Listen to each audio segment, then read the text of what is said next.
Well, that's a step in the right direction. Hey everybody, welcome back again. Gen Z Reviews. It's that day of the week, Tuesday night, 9 p.m. Eastern Time. You know where to be every week. I am very happy to announce that this is our 50th stream, Luke. We did it. Wow. 50th anniversary. Crazy. 50 years. 50 years of streaming, 50 years of conversation with you wonderful panelists. You guys Half a look so century, good. guys. You look great. Yeah, thanks. We've all aged very well, like fine aged wine. like fine wine, yeah. Yeah, in these 50 years. But yes, thank you all for joining us here today. I have the pleasure to be joined by my co-host, Galliardo, also friends of the channel and frequent panelists, Sin's Corner, World War Joe, and Ian Morrison, Movie Nutcase. Ian, our good friend, we've had him on a few times, and he's always down to talk about any movie. But one movie he's very passionate about, he said we have to talk about it, Brawler, is The Rocketeer. Oh, okay. And because of him, we're here today. And I know, Ian, once he gets started talking about something he's passionate about, you're going to learn a lot. So it's really great that we get to have him on here to talk about this, because for Luke and I, this was our first time watching the movie. This is sort of one of those films you've known about forever. It's one of those movies that you just don't really think to get to because it's really not relevant at all anymore. But I feel like despite it being, irrelevant in conversation and, pop culture, you see the design a lot. Like, I feel like I've seen the classic Rocketeer man, the helmet, the leather jacket so many times. And I don't exactly know where it pops up in my life, but it's about time we talked about it. And I just got to say, it was a real pleasure watching this today. And I'm glad you goaded us into it, Ian, because this is definitely a special movie. Before we get into, the story, the way this works is, even though Luke and I and Joe, is this your first time watching it? Have you seen this before? Oh, please. I have the action figure of this thing still. Okay, good. Big fan. Good. All right. Man. So it's just Luke and I. We're the first timers, but we're joined by a panel of well-tuned fans of the film. And we're going to be breaking down the film into chapters and also just talking about general observations about the movie as a whole. And Disney might sprinkle in some fun Disney conversation as to where this film and the idea of the Rocketeer might go from here. Because I'm pretty sure that they've done a little something with it that looks ridiculous, like some sort of Disney animated little girl show. So I don't know if anybody knows about that. It's like the recent attempt. I was actually going to bring that up. They made in 2019 Gender Race Swap 2, and they recently canceled the they were going to remake this too, and they recently canceled that. Oh. Yeah, where it was David Aiello, I think. Yeah, it was supposed to be like a Tuskegee airman gets his hands on the rocket pack. Mm-hmm. Which I honestly, if they, it's a different direction. Yeah. If they did it right, I think it could work. But all in all, I would prefer to see them continue with the original comic. Like how Dave Stevens originally envisioned it. Do it right. You're asking too much. Maybe I am. Yeah. So, Ian, how much do you know about The Rocketeer? Because do you read the comics? I'm pretty sure it's a pretty deep storyline through their, the comic series. Is that right? Honestly, I watched the movie first before I ever even really knew anything about the comic or even saw the comic book artwork. I have kind of skimmed through a few, but some of the more recent comics that IDW has done the last few years, because they're the ones that got the rights to it. But the artwork from what I've or the storyline from the comics from what I've learned is very similar to what you see in the movie with a few alterations, obviously. Timothy Dalton's character is an original character, by the way. Wasn't in it, but there are other characters that they used, like the henchman that we can get into later if you don't want me to say his name. Okay. But yeah, he was also a character from the comics as well. The thing though about what they've done with the comics is they used a lot of references to other famous Pulp Fiction characters like the Shadow, Doc Savage, and I don't know if maybe the Phantom was in there somewhere, but I also know that there's a new comic series coming out from IDW that was an original storyline that Dave Stevens was working on, but he never got a chance to publish it because he died before he could, where the Rocketeer finds Skull Island. So King Oh Kong. wow, Yeah. that's a weird crossover. That Hmm. would Yeah. be interesting. Yeah. What the hell is he gonna do to King Kong? King Fly Kong just really smack fast at him. him. Well, like right now, DC's got these whole crossover things going on with the Justice League going up against King Kong and Godzilla. So why not the Rocketeer? Hmm. Yeah, they're definitely trying everything. Yeah, Sonic the Hedgehog, I guess, is involved in DC now. I'm Yeah, seeing Sonic toys, like Sonic as Batman. There's like a girl Sonic character who's Wonder Woman. Ugh. Yeah. They'll do anything with DC at this point. Oh, right now DC is also doing another crossover with Superman and Spider-Man, which I'm kind of What? interested in. Huh? It's I not didn't think that was first a time- thing. It's not the first time they've done it. Oh. They did that like back in the what they called the Silver Age of comics back in the 50s and 60s. So it's not the first time they've done that before. Wow. All right, weird. Hmm. Well, talking about weird stuff, The Rocketeer is kind of an odd movie, Just a quick little summary of the film for anybody that hasn't seen it and is curious about it. We're going to be obviously talking spoilers here. I mean, this movie's like super old, 1991. It's as old as Terminator 2. See, Wow, look at that. I was a year old when this movie came out, and I didn't see it till like maybe 6 years later. Do the math, everybody. Let's find out how old Ian is. All right. 35. Yeah, in case 35. Nice. So 36. we're back in 1938. We follow a cocky stunt pilot who stumbles onto a top secret rocket pack built by Mr. Howard Hughes himself. If you watch The Aviator, you can hear his story. After crafting a helmet and saving a man in distress, Cliff Secord, who's our main lead, quickly becomes the Rocketeer. This device is very special, and it's sort of the secret sauce to Cliff's life that he's been looking for to become special himself. Yet the device is also a mechanism for evil. It's a mechanism for good, and it's a mechanism for evil, as German spies, ruthless gangsters, and a treacherous Hollywood star team together to take it back. So right off the bat, you guys are all pretty big fans of the Rocketeer. I can't say series because it was just one movie. The Rocketeer name, the title, the film, the story, the lore. What is it that's so special to you guys that's kept it relevant in your own life to want to come here today to talk about it? Well, I remember when this came out. I remember seeing commercials for it, and I remember the scene where he goes flying through the laundry, and then a clip of them running on the blimp. But I didn't see it until it came out on VHS. And I remember feeling a little underwhelmed by it the first time I saw it. And I don't know if it was just, I was kind of, Terminator 2 came out the same year. Nothing was really able to beat that. So I guess I just kind of, I don't know, maybe my mind was thinking it was going to be so much bigger and more spectacular or whatever. And then I rewatched it several years ago. I introduced it to my kids, or my son and I watched it together. And I was watching, I was like, wow, this is so charming. I just like the aesthetic of this. I like the little restaurant and the people in the restaurant and the lady that worked in the restaurant. She played in Dexter. It's like, that's the girl from Dexter. Anyway, whatever. I like the little cubby hole they went up to in the restaurant. Just so, the sets are so, charming. They gave me warm fuzzies. And rewatched it on Sunday. And had that same feeling, and I was like, why didn't this perform better when it came out in theaters? Because it was a flop. It was a pretty big flop. It does have this weird magical aura to it. Yeah. It's like kind of indescribable why that's there, but it's there, and it's special. Yeah.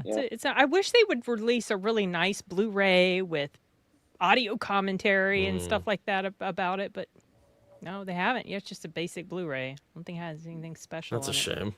Yeah. Well, for me though, like what Jackson just said though, it looks nice. It's like I said, the indescribable way of it. The music score goes with it very well. The costume is awesome. It's very iconic. We really haven't seen anything like this in a very long time. And this apparently the character is still relevant, that he was in the video game Broforce as a guest character. So clearly there's definitely some I love Broforce. Oh, I love that game. That's too. a good one. Yeah, so it's definitely something that we haven't seen in a while since Disney's trying to do many things with it. I would say it's still relevant today, even though it didn't perform that well back then. Maybe it's just one of those things that just needs a show like this for people to talk about and go, hey, I'll give this a rewatch. It's kind of surprising that it's even Disney, I mean, we're talking about, it's Disney. It doesn't really seem like Disney at all. like I'm watching this, and there's some moments that are, I don't know, pretty grim, and it just seems like, Yeah. especially with the large grotesque character, I thought they took some kind of mature liberties with him that I was kind of questioning, like, crap, this is a Disney movie we're watching right now. This isn't like some independent film. This is old Disney. Yeah, Disney was pretty grim back in the day. When you look back, at some of their older stuff, they weren't afraid to get a little bit edgier. And not so much now, trying to play it safe and all. But I mean, for me, it was like, it was just a great superhero movie. I thought, like, oh, cool, a guy with a jetpack. That's every kid's dream, especially mine, to be able to fly. And which is kind of ironic since I have a fear of heights. But but Nice. like, I just remember seeing the commercial for it, and seeing that image of him, up on that dome just before he's about to fly off onto the blimp, and you got that shot of him standing in front of the American flag, and he's got the helmet on, he's got the gun, he's posing and everything like that. I'm like, man, that looks so cool. And I was like, man, I gotta watch this. And eventually I did, and it just stuck with me because I'm like, man, these visual effects look so good. I mean, I didn't even know the word obviously for it then, but the visual effects really do hold up, in more ways than a lot of other visual effects back then. And it makes sense because the director for this film, Joe Johnston, he started out doing visual effects. I'll give you a few significant ones. He did the first Star Wars, Indiana Jones, Raiders of the Lost Ark. So he had a lot of experience working at ILM. And of course, his first film that he directed, Honey, I Shrunk the Kids, another great, example of, great visual effects for the time. Great mix of practical and visual, because like those flying sequences in this film, up close, it's the actor in the suit in front of a green screen, but all the far off shots, that's like a motion capture doll that they came up with, in front of, like kind of like Wallace and Gromit, so Wow. But they did it in front of a blue screen, and it holds up very well. The stunts are great, the costumes, the Art Deco of the architecture, they really went out for that old school, kind of 1930s, golden age of Hollywood feel, which I come to appreciate more and more, because you don't really, that's an art style in and of itself that is so unappreciated. And I remember seeing this review that somebody did for the film where it said, this is basically Raiders meets Top Gun. And I'm like, that's the perfect description for this. Yeah. Because it really has that 90s edge to it, but also pays homage to classic Pulp Fiction stories that it was. Yeah, I mean, Dave Stevens loved all that. He loved those stories, the Robert Conrad stories, the Johnson McCulley stories, Johnson McCulley, for those of you who don't know, is the writer of, Zorro, and of course, Doc Savage, The Shadow, so many iconic early superheroes from that time, even before the age of comics actually started. Wow. Dang. You were talking about, what was it, IDW? I've never heard of that run of comics. Was it pretty much just Rocketeer, or did they do any other like big names? I'm pretty sure Dave Stevens, he did it. He wrote it and drew it all independently for the most part, but I think it was Pacific Comics that took it up in the 90s. They were one of the bigger small comic publishing houses at that time, and they were on the West Coast in California. Marvel and DC are the East Coast in New York. But it was Pacific Comics that took it up, but then they went bankrupt a few years later. So IDW at that time was up and coming, and they managed to get the rights to the Rocketeer. Right now, IDW is the one also doing the comics for Teenage Mutant Ninja Turtles, and a few other brands as well. I mean, of course, a couple of years ago, IDW did another crossover with DC, Batman versus Teenage Mutant Ninja Turtles, another great animated film that they did a couple years ago, and it's like they got some really good stuff under their belt. Cool. Sweet, man. Yeah. Well, this is definitely the first time I've ever heard of it. But let's move on over. First off, look how cool that picture is. I mean, it's perfect. We use this for the thumbnail. It's just like, it's just so wonderful. This movie, I think wonder is just the perfect word to sum up the quality of this movie. like that word, I don't think like no other word comes to mind more than just wonder. The wonder of flight, the wonder of being a hero, the wonder of saving the woman you love with all your heart, right? I mean, it's just it covers all those points of interest that every young man aspires to accomplish at some point in their life, even though it's a fantasy. So I bet a lot of people like, Ian, you said, well, I guess you saw this 6 years later. I thought maybe someone in our panel maybe grew up watching this like when it was more hot when it came out. But I feel like a lot of young men must just gravitated towards this because, I mean, this is just a catered story to kind of a young man's fantasy of what they'd want to do in their life, to be a hero like the Rocketeer was. But moving into the first chapter here, like I said, we're in 1938 Los Angeles, and gangsters from Eddie Valentine's mob steal a revolutionary rocket pack designed by Howard Hughes, as we stated. And during a high-speed chase with the FBI, they hid the device in the cockpit of a Curtiss Jenny biplane at a small airfield. Stunt pilot Cliff Secord's bright yellow GB Racer is caught in the crossfire and destroyed, shattering his dreams of competing in the national air races. Cliff and his loyal mechanic friend Peavy later discover the mysterious rocket pack while repairing the damaged biplane. They begin secret experiments with the device as Cliff's aspiring actress girlfriend Jenny Blake and Cliff grow closer together. So it's a pretty action-packed first chapter here, just kind of setting the scene, setting the tone of the film. And right off the bat, I get vibes that this is just a special story. Just based off this like introduction to the characters, the wonder of seeing the jetpack and sort of our main characters' dreams and aspirations. What did you guys find to be special about this about the introduction here? How everything came together, how we stumbled upon, like how all of these different things were in motion and how it all came together so perfectly. And then I thought the first act was written very well. I had forgotten all of those details, completely forgotten it because it's almost I like haven't fate. seen it a ton. Yeah, it's almost exactly. like fate, like the way everything lines up so perfectly. Mm-hmm. Yeah, you go for it. I was gonna say the exact same thing. The first act is just perfectly crafted. And what did the guy that wrote this? What else did he write besides this movie? Because it's really well done. The writer. I don't know about the writer, unless it's the same guy who directed this. Joe Johnston. He also did Captain America, which is so funny because I mean you could just see he so did many a lot of similarities things, you guys. in that That first makes sense. Captain America. Jumanji, That makes sense. Honey, I Shrunk the Jumanji. Kids. Mhm. These are a lot of fun Uh, movies. Screenplay Danny Bilson and Paul don't know how to say his last name. MEO. I don't know. It's an odd movie that, like you said, it didn't really do well in the box office. The cast is incredible for this movie. Everyone went off to do something. Yeah. Except the Rocketeer, right? I mean, nothing really happened with his career. He's been in a lot of TV shows and like little bit parts here. Like he was in the 4400 and a couple of other shows. So as I was looking through his IMDb, I was like, oh, you have been in a lot of things that I've seen, but never anything like Jennifer Connelly level. Well, he was also. they worked together for a bit, you guys. They about got married. Oh, whoa, Those crap. two. Yeah.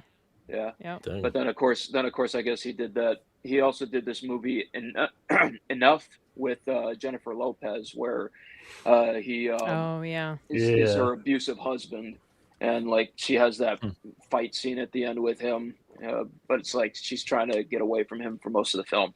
That's the only other movie that I think most people know from him. But I think he was also he was also the cowboy. I can't remember the character's name, but he was also the cowboy in Dracula. The Francis Ford. Yes, that's right. Yes. Oh. The Francis Ford Coppola film.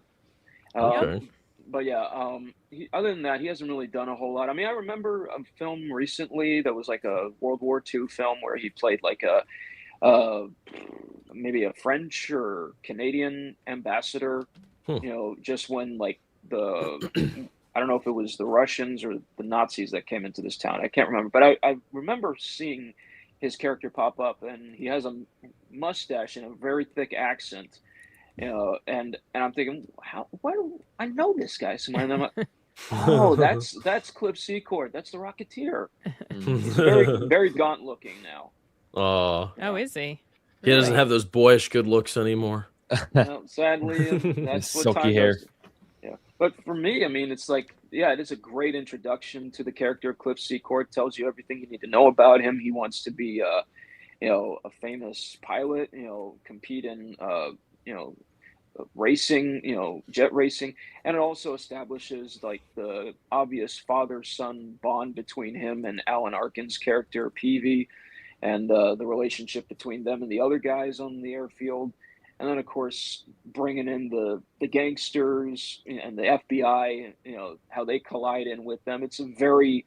It gets straight to the meat of the story of how he's going to get this thing. It also has a little bit of mystery there, and it's that scene where you see the FBI guys chasing after these gangsters and they're shooting at them and they're like, I can't get a clean shot. I wish that black and white get out of the way. I'm like, these guys clearly had a lot of fun going back watching old black and white gangster movies from that time, try to get all that dialogue and that slang from back then and stuff. Because nobody talks like that today at all. Yeah, I liked hearing the cop cars black and whites. You rarely hear that. It's like you think of a cop car when you hear that. I thought like right off the bat, it's such a good expectation for the movie that we were in for a heartfelt adventure. And my gosh, do I love a good heartfelt story? I think a story with a lot of heart and character it's just a lost art. Following a hero that we can really understand and relate to like this. And I feel like his relationship he has with Jennifer Connelly in this, it just seems like just so real. I want to get into that. And just the way they feel about each other, the mistakes they make, sometimes we say stupid things and we pay for it, right? And sometimes after you say something stupid, you go on to do something else stupid. And in companion to the stupid thing you said, I think we've all been in sort of a similar position like that. And I think what you do is you chalk that up to this being an honest storytelling of the human experience. And I can't help but to credit this movie for that, because I just feel like, all these characters, especially the our two main characters, that they're just so human. And I say this pretty much every stream, because thankfully we have the blessing of watching a lot of older films that actually had the respect of crafting characters that were real people. That this is another example of a human story following real humans with human problems, and they're not perfect, they make mistakes, and this is a learning experience like all of us are feeling every day. It's always a learning experience, right? And our character here, we see time and time again that, he's thrown into a kind of a hopeless situation, and he really is on his own for a lot of this. And he kind of has to pick himself up by the bootstraps and figure it out as he goes. And I think that's just such an admirable quality to follow. And, we've all been there. We've all done that. And I love those stories. And it's almost like a story of the American dream, like in a strange way. And maybe that's because like this whole movie, it just feels like not in like a patronizing way at all, but it feels like an old World War II propaganda piece. Yeah. Even when the mafia was like how they turned on the Nazis when they found out they were Nazis. Yeah. I may not make an honest buck, but I'm 100% American, and I don't work for no 2-bit Nazi. You have watched this film a lot. Yeah, these too well. I could quote the whole movie for you right now. No, that's funny. respect, Ian. You can keep dropping your quotes as we go. But since we're talking about that, how effective do you guys feel the movie was at setting the tone and atmosphere of an America pre-World War II? Oh, I think it was. I mean, I'm sure reality wasn't quite as sweet and charming, because, we always look back on those times and we're like, oh, that was so great back then. It probably wasn't all that great, but this really made it, what the things that we think of when we think of this time, I feel like this captures it very well. It's very charming. Yeah, it definitely is not a cynical take on on that story. It's a much more innocent, very innocent. That's good. Pure. Yeah, pure and very like you said before, not patronizing.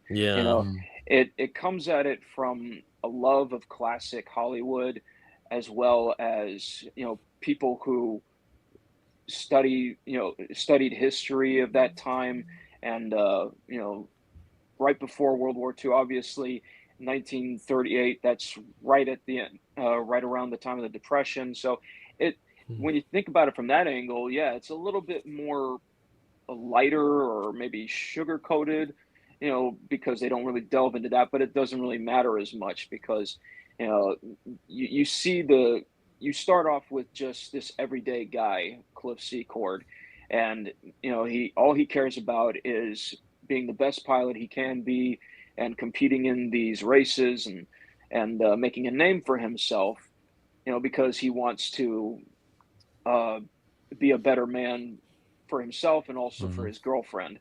He does, like he says later on, he doesn't want her to think that he's just some down on his luck, out of work pilot, that he wants to make something of himself so she can be proud of him. And of course, thankfully, PV reminds him, hey, look, all she cares about is you. She couldn't care less about, how famous you become. She just wants to be with you and she wants you to appreciate her. And it's, it definitely has that, that really, it's a fantasy, but at the same time, it's a, like you said, very real story. You can tell that they probably took from watching documentaries of veterans of World War II and what life was like for them, before the war, during the war, after the war, and all that stuff. And they really utilized that here very well. It's funny. I'm glad. I think Ian, you mentioned like innocent as a proper term to describe this like feeling and the just the whole vibe of the film, and that's so true because if you think back to this time, everybody was probably miserable. Just World War One wasn't that long ago, and like you said, the Great Depression is looming. I mean, there's not really too many reasons to be lighthearted and kind of optimistic, and that's the whole message of the film. Is to embrace optimism and to make something of yourself. And when you were talking about Jenny, Jennifer Connelly, her character's name is Jenny, which is fitting. Yeah. Her that simple message of she just wants to be with him, right? She just wants to spend time with him, and the achievements and whatever else, that doesn't really matter because that's the whole point of their relationship and what she really wants in life. And that's such an encouraging message. Such an encouraging message. And I feel like, gosh, we just say it over and over again, but this is another example of something so potent, such a potent idea that is totally misconstrued and misunderstood today. That is so simple, but it's true, right? I mean, we all feel that way about our person. We all feel that, you just want to be with them because you love them. And, the achievements and success, that comes with it. But that's the raw emotion and drive that compels all of us, right? So, gosh, that's a special, very special aspect of this film that it embraces. And, unfortunately for those two characters, they have like I said earlier, they make mistakes and they do silly things, but eventually it comes back to that. And, that's encouraging. And that's usually how it goes in life too. Right. But, something about this movie that I think is just kind of strange is it's like, it's comfort food. This is like one of those comfort films that I think I'll be putting on kind of more frequently as like a background kind of movie, because there's something about it that's just settling. And I can't exactly put my finger on it. I feel like one of the reasons for it is that, the entire cast of characters, even just being like the two main characters, PV, and the people surrounding the main characters that aren't antagonists, they're all like very compassionate and simple, close-knit, just like little community there. And Yeah, it's just like reality too. Not everything's super complicated, not everything's dramatic. All these people are just living their own lives and they're supporting each other, and they are satisfied. And I think that's like, I like that it wasn't like hyperbole, and people weren't trying to constantly make you laugh or make you feel a certain way. They weren't pushing anything. Like all of these side characters, they played such great roles as just these simple features and decorations that still play a slightly influential role in the story and our main character's story, but nevertheless aren't dramatic. And I think that just pieces together a very comforting space that is another rarity today. Mm-hmm. Yeah, that's why I call it warm fuzzies. Yeah, there you go. That's the best way I can describe what you're talking about there. That's what I feel when I watch this film. Yeah. Do you guys know if Disney's ever released any other movies like this, like The Rocketeer? Maybe not like superhero movies, but just kind of like, live action heroic tales. Probably, but they've released a lot of stuff. And Like the old Vault. Yeah, I mean, I don't know why. Sorry. I don't know why, but for some reason, the first movie when you said that came to my mind was Flubber. I know it's not an action. Movie or anything, but it does have those same pure moments, like what you were discussing, like everyday relationships, like Robin Williams and his girlfriend. Of course, he's making all these mistakes, forgetting to show up at their wedding because he's so fixated on his experiments. Have you ever seen that movie, Flubber? No, I have not. That's a great another one.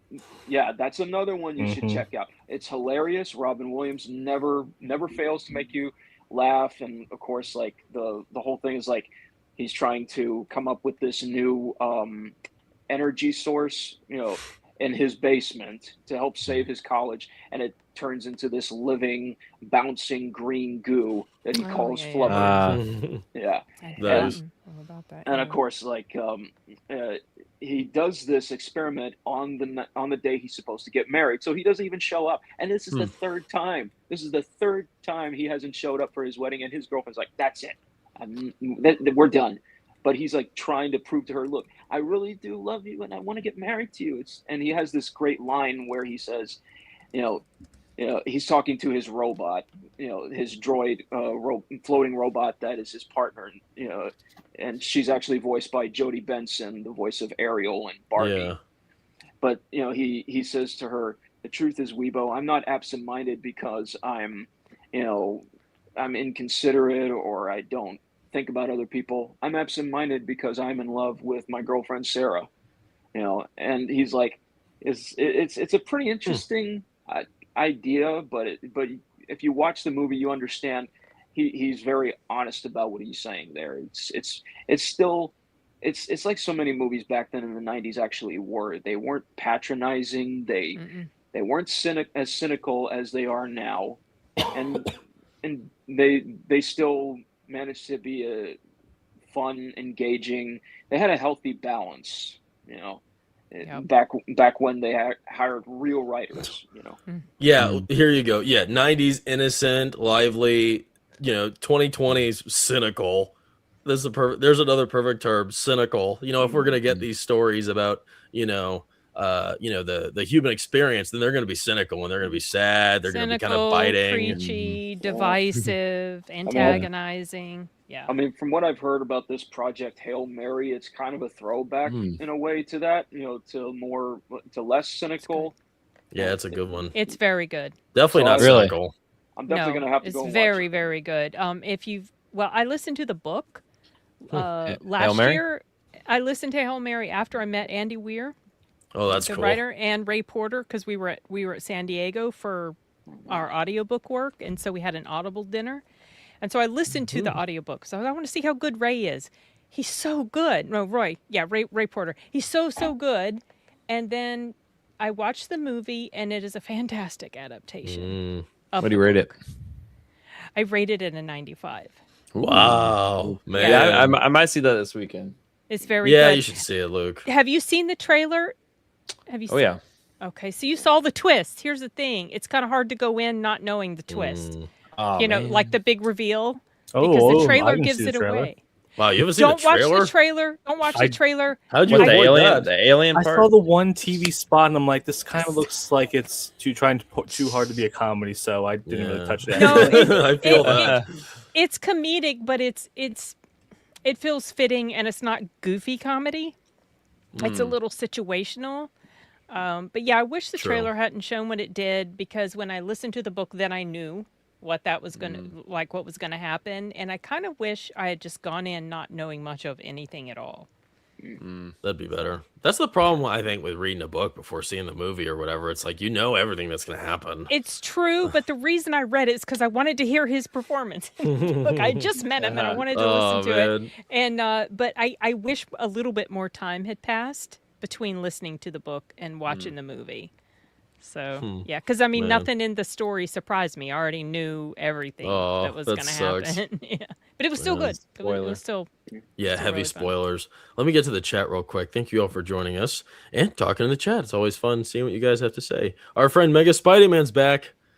He's talking about the Rocketeer new version that they were going to do. I heard about that race and gender swap for the Rocketeer Returns years ago, but didn't realize an animated version had come out. Yeah, I think it's for like little kids. And I know it's a girl, and I literally don't know anything else. I just saw the poster. I didn't even know about that. Yeah. Apparently, they have Cliff in the show as like a uncle A of hers or mentor. something. Oh. A mentor. And but like it didn't take off. It wasn't a hit because it's like, why would it be? Kids They don't know anything care. about that. Yeah. No.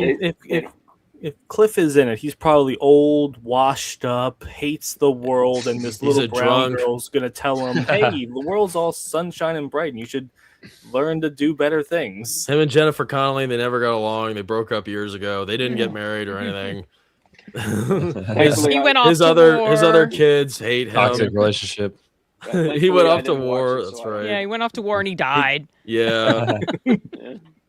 He got dishonorably discharged. Gosh. Our friend Mega Spider-Man drops €5. We always appreciate your support, Mega Spider-Man. Thank you very much. To all Fave, Jennifer Connelly, Timothy Dalton, and Joe Johnston films, and why? Have any of you seen The Shadow, The Phantom, The Spirit, Green Hornet? I've seen Green Hornet. That was pretty good. What the Love one with not Seth Rogen? Not the one with Seth Yeah. Rogen. No. Oh, I well, all avoided right. I need to that see it one. again. I saw it a avoided long that time one. ago. I like I've that seen- one. I've seen the original 1960s TV show episodes of the Green Hornet with Bruce Lee. With Bruce And- Lee. and Yeah. And those Oh. are so good. I'll choose those over the Batman 1960s, joke of a show any day of the week. Remember when Yeah. Bruce Lee fought Robin, and that was like the biggest Yes. fight ever Yes. for people? What? Who? Yeah, Yes, because they had the yes. crossover where Batman and Robin fought the Yes. Green Hornet and Kato, and it was like Robin's fighting Kato. What? Burt Ward literally ran off the set when the fight started. He's like, I can't fight Bruce Lee. This guy's gonna beat the living crap out of me. Mhm. Wow, yeah, he has no chance.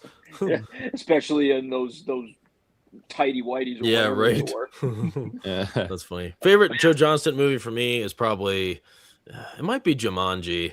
I love Jumanji. Yeah, Likewise. Can't go wrong with that. that's a good one. I'm not really too familiar with these other actors. Honestly, I was looking at Jennifer Connelly. I think I've only seen her in one other thing. Timothy Dalton, he was in 1923 as an old man, but I He didn't was in finish James that series Bond, either. too. He Yeah, was he was a good James James Bond, and he was in Hot Fuzz as well as the villain. Okay. Had He's the exact also, same mustache. yeah, he's also. It's funny. Like my mom and my sister have been watching him in like this old BBC show for Jane Eyre, where he plays Mr. Rochester, and he's pretty good in that one too. But yeah, he was a good James Bond. I think they could have maybe done a little bit more with him, but of course they decided to go with Roger Moore. And then he's done a few other things. I know he's the voice of that little German porcupine toy in the Toy Story movies. The one who's like a thespian kind of guy. He's like, well, excuse me, I'm trying to stay in That was character. him? Yes, Oh, I love that. yes, that Wow. was him. And then Jennifer Nice Connelly, recall. Yeah. And then Jennifer Connelly, of course, she was in Labyrinth. Career Opportunities, another one. What was the Russell Crowe one? But Beautiful A Mind. Beautiful that Mind. one, that was a good one. Yeah. She was And also let's in Top Alita Gun Battle Maverick. Angel. Yeah, They're she was playing Top that Gun in Maverick. theaters again for some reason. A Beautiful Mind. Yeah, It because was a it had good been one. an Oscar movie. Oh, okay. But they have been bringing back a lot of older films. That's good. But yeah, As she they was should. in Top Gun Maverick. I liked her character in there. Yep. Penny. Oh, she's in the new one. Yeah, Yeah. that's right. She's the new The love best interest. one. 2003. she's the girl that Maverick They- took up in that plane in the first one. Yeah, the Remember? one they talk about, but they don't show. Yeah, he got in Yeah. trouble for taking her up in the plane. Yeah. Yeah, Jennifer Connelly, she was my first celebrity crush as a kid. And this movie was the one that introduced me to her, and I was like, for years I just was in love with her. And then a couple of years go by, I see another little film called Mask of Zorro, and then I'm introduced to Catherine Zeta-Jones. I'm like, I love you, Jennifer. You'll always be my first love, but Catherine's my girl. Nice. Now.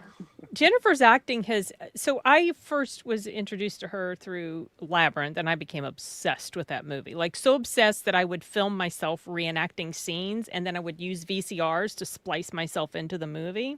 Wow. Oh, that's Yeah. awesome. Never heard of that before. And my brothers would, like, one would operate the camera, the other would play the movie, and I would lip sync the lines, whatever. Wow. How many subs do we have to get you to pull that out? Yes, I was have just about to buried ask. that thing so deep. I even used Is this there a wedding dress number? to do the dancing scene, like when she 5 she subs. danced. Let's say 5 subs, everybody. 50 likes, and then we'll see it. But I've always liked her, and something that I wrote down in my notes when I was rewatching this was that her acting has improved a lot since then. Yeah, Because she was definitely. okay, but you can tell she wasn't. I could tell she was acting, and she's gotten so much better. She's very good. Yeah. I kind of felt that way with the main guy, Cliff. Bruce He Campbell. kind of seemed like he was Billy acting Campbell, a lot. not Bruce Campbell. Yeah. Yeah, I mean he was younger too. They both he's improved as well. If Bruce You know, Campbell was in this role, it'd be a very different I story. know, it's true. But I always want to say Bruce, but it's Billy. He had a very young, like, earnest quality about him, as that character, and I don't know. It seemed fitting, but yeah, his talent has improved as well. Real quick, our friend Proctophile donated $5. 5-banger. Thanks, Procto. Appreciate it. Proctophile, he gives us his graces, saying Rebel Rose sends her love. She got a new night job, so she probably won't be around as often as she'd like to be. But I'm sure she'll catch the rewatch. That's a shame. We'll miss her. Good for her. Working late. All the love. Sorry, Rebel. Well, let us know in the comments what you think. You can make fun of me in the comments afterwards, I guess. Nice. Great. Cool. Parkfall's got something to say. Hadn't even heard of Hail Mary outside of the release and often skip out on anything that gets too much hype. Yeah, I feel that. I find that mass appeal often equates to low quality. Yeah, I don't blame you. I honestly didn't care much for it, at all leading up to it. I didn't like the ads. I don't like Ryan Gosling. I He think he's doesn't kind do of much annoying. for me, but he's grown on me. I said, not that I've ever disliked him. He's always seemed like an okay person, but back in the day, y'all, he was this heartthrob, and I was like, why? That's a He's weird one. Hot. Like, why? Will Ward He's got Joe a thinks very- he's really He's hot. got a very Yeah. narrow face and thin lips, and he's just like, no, no. And but his whatever. He's grown on me. I liked him in the Russell Crowe movie. Was it called The Good Guys or The Other Guys or something like that? Yeah, The I Other can't remember. Guys. Nice He was guys. really fun. Nice Nice Guys. guys. Thank you. He's really funny in there, and I thought he was very good in this film. Not to be confused with Mark Wahlberg and Will Ferrell. That's true. I know. I always get those mixed up. I'm terrible with names, y'all, and titles and everything. Nice. Real quick, I have an odd question, and I don't think there is a proper answer to this. Maybe Ian knows, but one of my favorite moments in the movie. Before we move on to the second chapter, I think we should just do this quickly. I love the testing sequence, like when they first got the rocket and they were trying to figure out how it works. The jetpack, and they tether the jetpack to the statue they steal, and they have the statue. It's wearing the jetpack. They're in the middle of some random field. And it is connected to this prod that's stuffed into the ground, and of course they ignite the jetpack. It starts flying around, and eventually it gets loose, and the statue wearing the jetpack, flies super far away, and it's like there's no way in hell that thing is ever going to come back. and they're all pretty depressed, as they should be, because realistically, you'll never see that jetpack again. I mean, this thing looks like it flies faster than a jet. I mean, it is crazy. It's like a magical level. So, like to our wonder, to our disbelief and theirs, for whatever reason, it circles around and it lands exactly where it fled the ground in the very beginning. I see this as a big problem. I don't think we're supposed to take it seriously, but is there? Why did this happen? Is there a reason, or is it just like a plot convenience? I'm gonna agree with you. It's just fate. I mean, that's the only Obviously, the thing just curved or something. Who knows? Maybe the weight of the statue caused it to push back. And then it angled and then came down towards him. I don't know. Who cares? Yeah, that's what I'm thinking. It's not like a big thing. I was just wondering if maybe there's some sort of like, I don't know, tracking capability, heat signature. I don't know. There's got to be a reason other than this is like fate. You know what I mean? More importantly, what was the purpose of that? We're going to just put it on the statue and shoot it into the sky and just watch it fly around? Like, what was the idea behind that? That's a good point. I think just to try to safely test it before attaching it to a human, obviously. I mean, I guess because they didn't have the budget to have him actually testing it out, like flying around.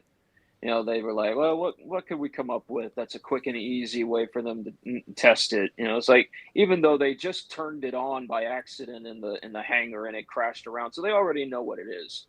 I wouldn't want to be attaching it to myself yet. Let me. When I was watching this with my wife, when that scene was happening, I looked over at her and said, "If we had all the money in the world," and she cut me off and said, "You're not getting a jetpack," I would 100% get this and probably die. Oh, it'd be so cool though, wouldn't it? It would be. I'd be a hero. Everybody wants to be Rocketeer. Well, they do have real jetpacks. It's just not like that. No. It's the water. The water, ones yeah. now. It's not Give as me cool. something I want to touch God himself.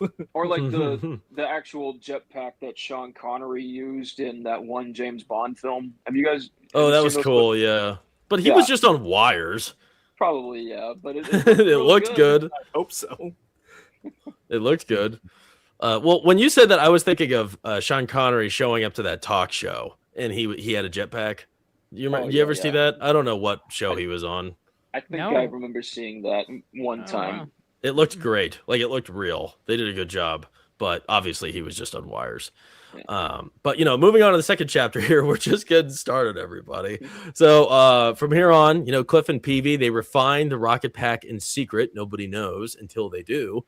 Meanwhile, Neville Sinclair, a famous movie star, secretly working for the Germans, hires Valentine's gang to recover the device. At a local air show, Cliff dons the pack, complete with a makeshift helmet, to rescue his elderly friend Malcolm from a crashing biplane, thrilling the crowd and earning the nickname the Rocketeer. His daring flight makes him an instant sensation, but also puts him on the radar of both Sinclair and the FBI. Jenny, unaware of Cliff's new identity, accepts a dinner invitation from Sinclair, further straining her relationship with Cliff, which definitely lends to a very strange, dramatic situation I'm very eager to talk to you guys about, but that's at the very end of this chapter, so let's wait to get into that. I'm kind of wondering, we're looking at his suit, and this is like, he has such an iconic look to him. You look at this suit, and it's just special, and I think it's kind of funny to have a conversation about just like the fashion or the way something looks, but with his character, like, so much comes down to this iconic appearance of the helmet, the Rocketeer and his jacket and whatever else. What do you think it is about this appearance, the suit, and just this character that makes it so iconic? Well, it's striking, it's cool, and it looks fitting for the time period that this takes place in. Also, it's very simplistic. Yes. It's not. There's not a lot of over complications in the design. You just got classic leather, the gray regular pants. Yeah. The boots. The only complicated parts are the jetpack and the helmet. And the helmet is so much more, like classic Art Deco Pulp Fiction superhero Mhm. kind of look. It's very, in a way, it does kind of look like it does kind of look like Iron Man's early helmets from the early comics. But then, of course, you got the what was it called? Rudder that they used to steer. I mean, Right. I don't know how that exactly works. If he turns his head. Turns his head and stuff like that. Yeah. But I think it might be a little bit more complicated than that. Probably. Definitely. Yeah. Because That's it's a like, great- how many times you got to snap your neck on that, especially with that wind coming at you, that G-force and stuff. Gosh. But There's like, so many factors that would complicate a, jetpack. Yeah. I mean, him just pointing, like, all of his weight, I mean, that thing would have to be secured around his entire body too. and another thing that people talk about is like, how are his legs not catching on fire? Yes, I was thinking that while we were talking earlier.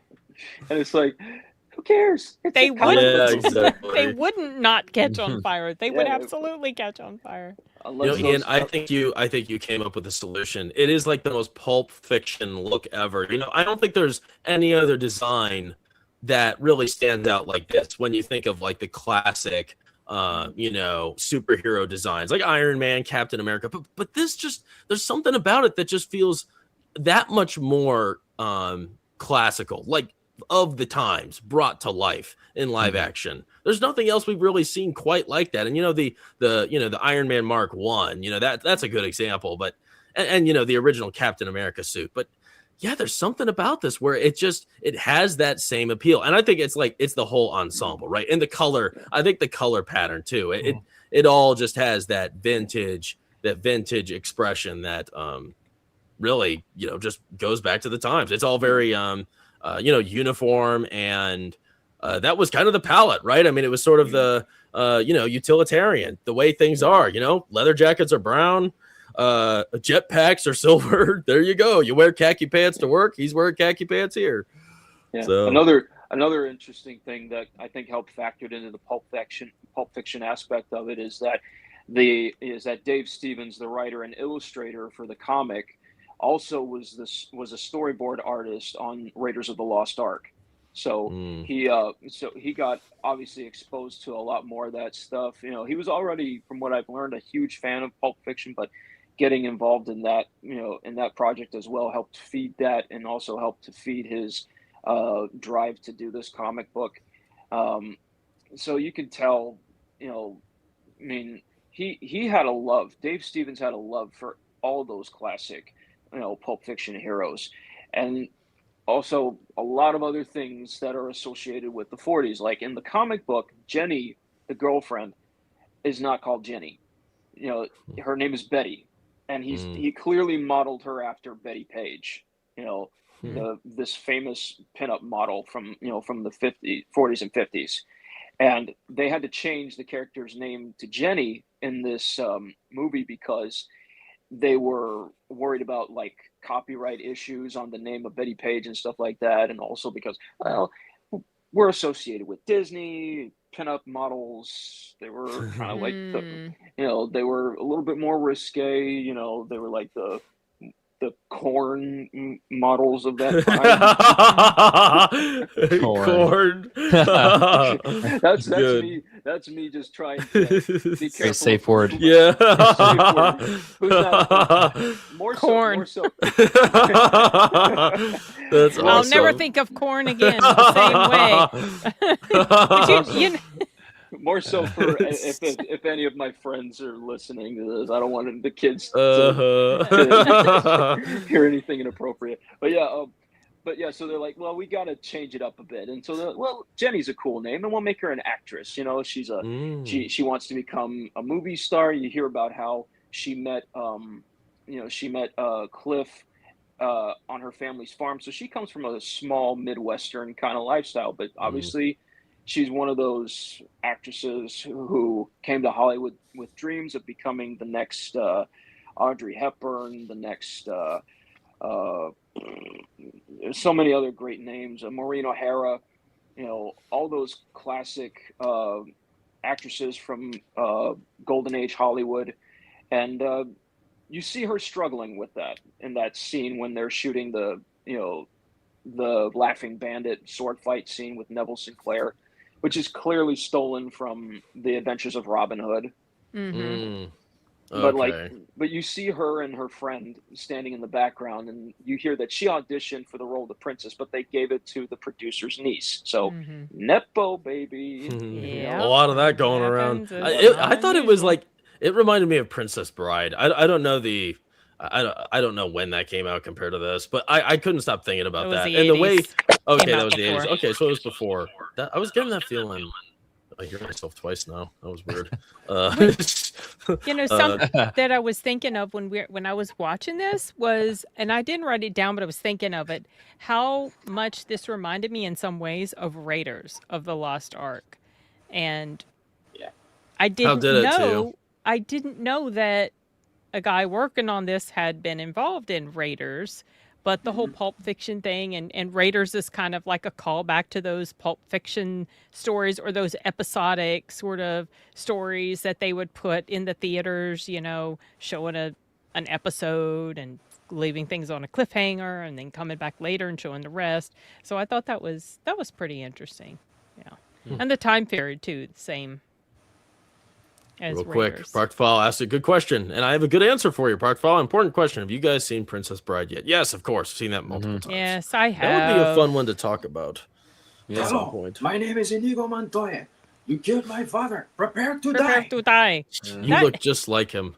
A lot of people love that movie. I'm rather, it's not my favorite. I'm a little honestly. indifferent about Yeah, it. it's not. It's just kind of there. It's okay for what it is. Yeah. It's not the it's not the best movie, but it has its place, and it's still fun to watch. I used to see Carrie Elwes at conventions all the time, and then there was something about seeing him all the time where it's like it kind of lost the magic for me with the movie because he was always at every single one of these conventions. I'm like, okay, I'm done. I just don't want to visit the movie. It's too real. It's all too real. The movie that introduced me to Carrie Elwes was the first live-action Jungle Book from the '90s with Jason Scott Lee. God, he was in that, and Lena Yeah. Headey. He was the bad guy, and of course, you also had Okay. the young girl Kitty was played by I forget her name, but she's the actress who plays Leonidas's wife in 300. and Lena she's Headey also- from Game of Thrones. Yeah. Mm-hmm. She Interesting. plays Mowgli's love interest in that. Yep. And then, of course, you also had Sam Neill and John Cleese in that film. You had a lot of pretty good names in there. Wow, gotta love John Cleese. Enjoy him while he's around. Who knows? He's old. Hey, man, come on. 2026 is already taking too many He is a people. funny, his tour, what was it? Like, I'm not dead yet or something. Like, that's the title. It's funny. I remember seeing a video of him at a recent convention where he comes up onto the stage, all hunched over, slow and everything. He's like, "This is my Joe Biden impression." Nice. That's great.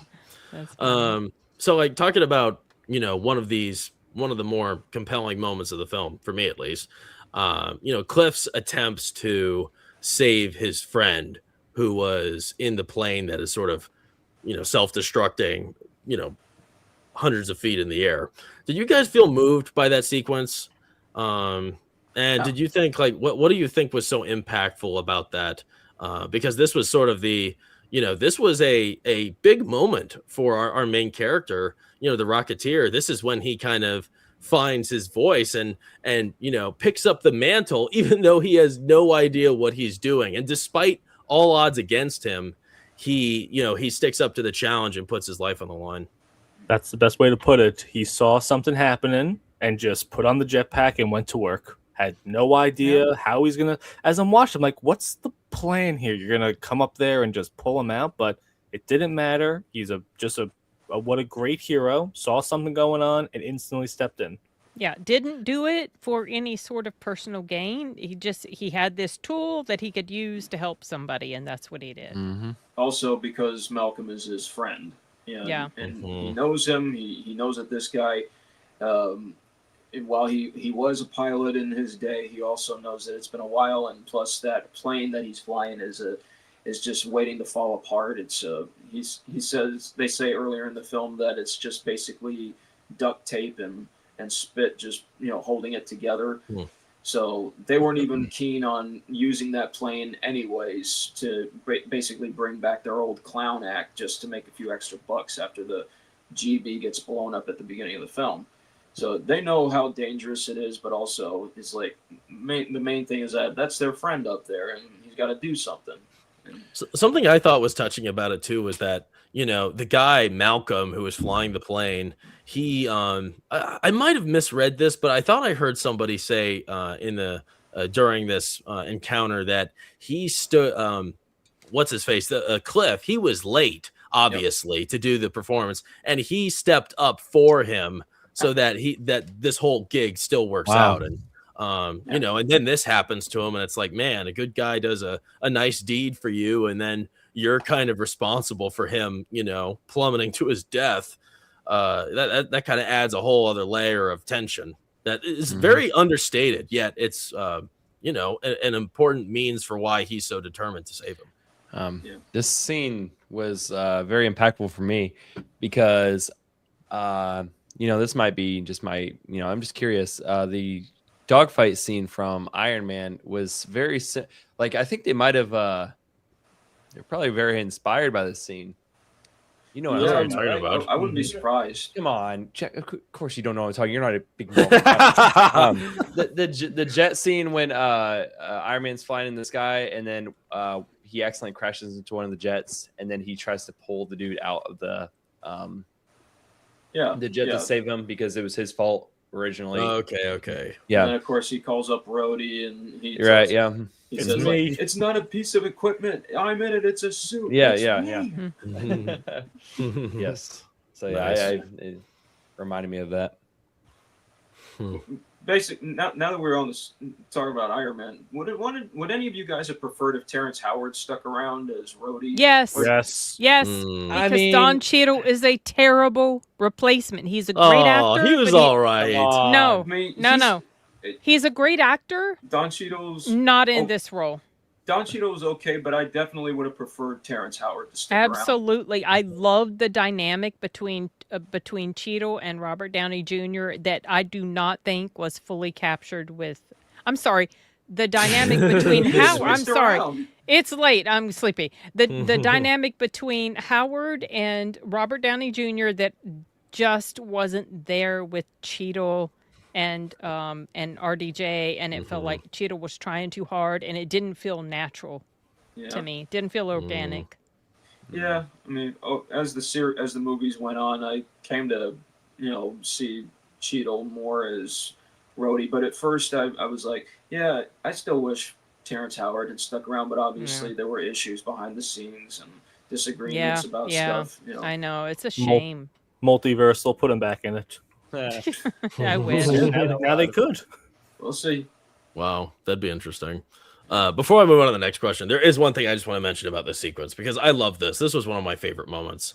And I think it's one of my favorites because, this is like the classic tale of, a hero, failing while trying, right? And, we see the Rocketeer here and, he's never, I can't imagine what that would feel like, being in this jetpack, especially for the first time and having such high stakes to this. I mean, first off, you're already going to be, putting your life severely on the line. I mean, there's no safety precautions here at all. That leather jacket's not going to do anything for you if you, crash into the ground from 300 feet in the air.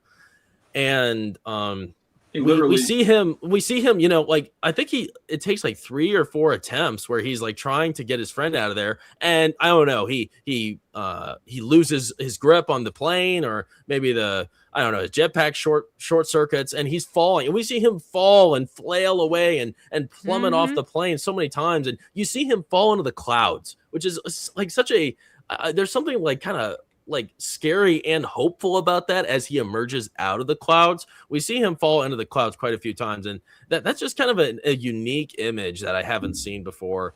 And then you have all this paired with what's his name? The Horner. Is it David Horner or James Horner? James Horner. James Horner. His theme in this, my gosh, the theme builds this movie. The theme bumps it up from a C+ to a A-.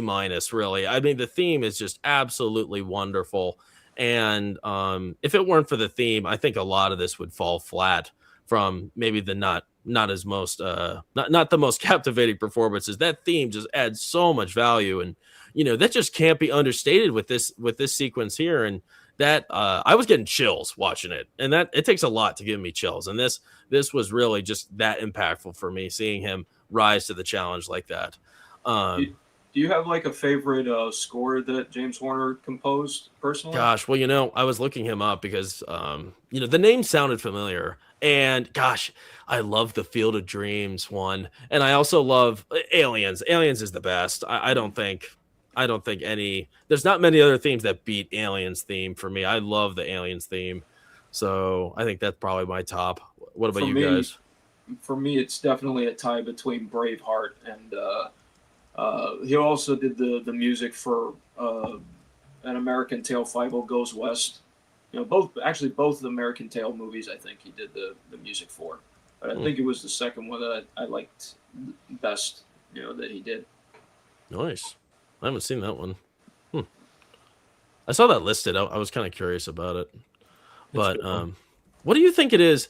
Well, actually, I guess my question mostly is about the relationship. Let me pull up a picture, because in the second chapter we start to see a more honest tell of a relationship between these two characters. They're not always getting along.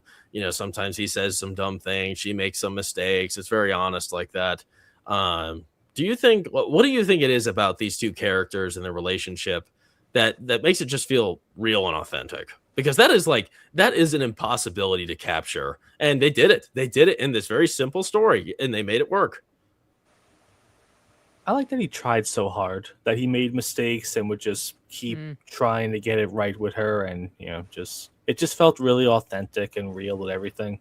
Like it seems like a real problem that could happen. Like, I made a mistake with my girlfriend. Oh, I went to work to apologize. Oh, I screwed up again. Sorry again. I think it also helped that she came from like a small town, small time place. And even though she had these dreams to be an actor, I don't know that it was necessarily because she wanted all this fame and glory. So at her heart, she was still a very simple person. Maybe that's a good catch. Yeah, I didn't think about that. Clearly, they both have their own interests, their own careers that they want to succeed in, but they also love each other. They want to be with each other as much as possible. He on the other hand, he's like, well, my kind of career is potentially dangerous, because you see him crash a couple of times. He crashes the plane. He doesn't want her to be afraid. So he leaves out that part. He says, "Yeah, we had a few bumps," but he plays it down. He doesn't want her to be afraid that he's going to get killed or anything. But then, of course, when everyone kind of lets it slip out, and she realizes he didn't tell her what had happened, she's like, I should be the first to know about this and not the last. You need to trust me with this. Just because I'm your girlfriend doesn't mean you got to protect me from. I understand there's risk, but I want to know, so that way, I know you trust me, and I can trust you as well. I tell you about my stuff, and I just want you to tell me about yours. Yeah, you're leading into a sad reality of what's about to happen in this story, where Jenny, for whatever, obviously, Cliff makes the mistake of coming onto the set and kind of screwing things up for her. Yeah. And then she does something very strange, which I'm very curious to hear what you all have to say about this. Right after he makes that mistake, he went there based on goodwill, and she lost her part because he, wrecked the setting and the stage, right? And she's obviously pretty upset, and Neville Sinclair, who's the actor, who's the main adversary, kind of the puppet master, causing all the trouble in the background, he overhears Cliff telling her about the the jetpack, obviously, and he's the one that really Conveniently, wants he it. overhears Yes, this. right. Like everything's very convenient in this, and this is one of those examples. And of course, now he wants to use her to get the jetpack, so he puts himself out there and asks her out on a date to come to the club that night, and you could come to my private table. And obviously this is kind of insinuating that he'll likely introduce her to powerful people in Hollywood that'll boost her career. We've heard too many tragic tales of this story. Yep. Kevin Spacey, that's the worst. That's the worst, really. I just watched that documentary about him. That was rough. Yeah, that was really rough. And all that stuff. Yeah. Yeah. So, you got sort of a similar thing going on with him here. And, what's weird is she says, okay, yeah, let's do it. And she goes out with him that night. And it's like, I see it as a date. I don't think it's anything else. I mean, It's pretty date-like. Was this supposed to mean like they broke up? Why do you think she made this callous decision to betray her relationship? Whoa! I know Go why. out with Neville. I say, okay, so I know why. She had lost her job, and Neville comes in with this, he's like sort of the hero. He's going to potentially rescue her. So, and she's agitated with him, and she likes Neville, but so she's agitated with him. She sees Neville as an opportunity to kind of resurrect the fact that she'd lost this part. Maybe he can help her. So she goes off with him. You can tell she's a little bit starstruck by him, but given her character, I kind of feel that if he had made moves on her, like legit made moves on her, I feel like based on the way she seemed as a person already, what we'd seen of her up until then, I think she would have rebuffed that. It never fully got to that. I don't think so. He was kissing her neck, and she was like, "Oh, she liked that." Wait, are you talking about the part where she had already found out he was a Nazi? Well, yeah, but I mean, she was kind of going along with it, though. No. She was acting. You think so? Yeah. Oh, that's right. She was. Yeah, she was totally acting. Yeah. So when you're watching it at first, it seems like, oh, you stupid girl, what are you doing? You're being foolish. You know all this stuff. She was acting to catch him off guard, because then she took the moment to smack him over the head with that thing. Yeah. So she was totally acting. I think kind of go back and rewatch that a little bit, and like rewatch it and see. I think maybe you'll pick up on that. What comment did she make? She said something about acting right after she says, I finally did a scene with Neville Sinclair. Oh yeah. There it was. Yeah. Okay. Yeah, that part was acting. I think like what you were saying earlier. For sure. But I think what you were saying earlier, Sin, is like when she agrees to go on the date with him. Yeah, at first it's like, oh, I think this could help open some doors with my career. But then as like that part where they start dancing and he gives her that line like, one day, Jenny, a man will look into those eyes and drown and never be safe. She liked that. Yeah, she clearly was into that. So there's a kind of take that, Sin. Like, that's what I said. She was infatuated with him. You can tell. The closest he got was this, very sweet, compliment. But I think if he had made moves on her, I really don't think that she would have fallen through with him. I mean, she only is clearly acting, with him after he's kidnapped her. Now she's like, okay, there's something off with this guy, and I need to get out of here, And so she's playing along. That's when she starts playing along with it. One thing I'd like to point out, Neville Sinclair's character, does he remind you of any famous actor from back then at that time? Kind of reminds me of Errol Flynn a little bit. Exactly. Yes. Yeah. And you know why they modeled him after Errol Flynn? No, why? Because there were rumors, just rumors, mind you, that he probably was a Nazi spy. Oh crap! What? Okay, dang. Really? It was never been proven, but there were rumors. And interesting. That's insane. What a terrible rumor. Yeah, I know. Yeah, That whole Ideal. twist in general went from 0 to 100. Like, what do you mean the Nazis are involved in this? What, they have a Hindenburg just hiding behind this building? Here comes Yeah, we're gonna talk about that. Well, Did you not hear that? yeah, because earlier in the Right. film, when Jenny and Cliff are on their date and they go to a movie, you see that You see it. newsreel, and it's talking about how there's a German blimp on its goodwill tour Mhm. going across America from Mhm. New York all the way to Los Angeles. And Cliff has that line where he says, "Yeah, their last goodwill tour buried half of Europe." Mhm. Wow, nice. Acres of Movies is here. What's up? Oh, Nice. she says, "I love Rocketeer." Thanks from Stacy. Nice. I'm choice. assuming you're Stacy. Stacy, aka Michelle Pfeiffer. Thanks for joining us, Acres. Brock File says most actors back in the day had actual real life experience to back up their performances compared to nowadays where everyone's all sheltered and isolated. It's night and day. Yeah, that's for sure. Mhm. Yeah. That's for sure. And nobody likes any of the new actors, including me. I don't like any of them. Make movie with a different color costume. I don't know. I like his color. I don't want to change his costume. Hell no. It doesn't That work would be with interesting. It anything looks good. I mean, I like black is my favorite color, like for clothing and stuff, but I don't think that would match with the helmet. It works Interesting. perfectly with the helmet.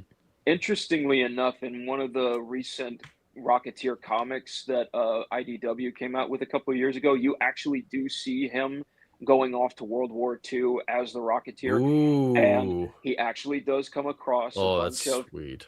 he actually does come across a bunch of Nazi jetpack commandos, and they have the same helmet design, very similar helmet design, and they have black leather outfits. I saw some images of that. That's cool. Damn, Yeah. dude, give me that movie. Yeah, that sounds interesting. Right? That'd That'd I be wanna see cool. that movie too. Make it rated R. Oh, yeah. Really gory and brutal. And And of he course, gouges their eyes out. and in the comic, he actually ends up teaming up with an MI6, a female MI6 agent. Ooh. Nice. Yeah. Maybe we'll put Captain Price in there too. That'd be fun. I was going to say Captain Carter and him. Oh, our friend Millennium Workshop Rex. Good evening, everyone. I want to make this helmet so bad. That would be cool. I love this helmet, man. You could totally pull that off. That'd be awesome. The helmet It's looks such a great helmet. It looks a lot like the original Iron Man one. It almost looks like that if you were designing it and said, okay, what can we do just a little bit different about it to make it more aerodynamic? So I do wonder how much. Yeah, it's pretty clunky. It's I super kinda wanna clunky. It's not very form fitting. I don't know who this lady is. Would Samantha Matisse be good for the Connelly role? Huh? Is that like a new actress? Anybody know who that is? Sounds familiar.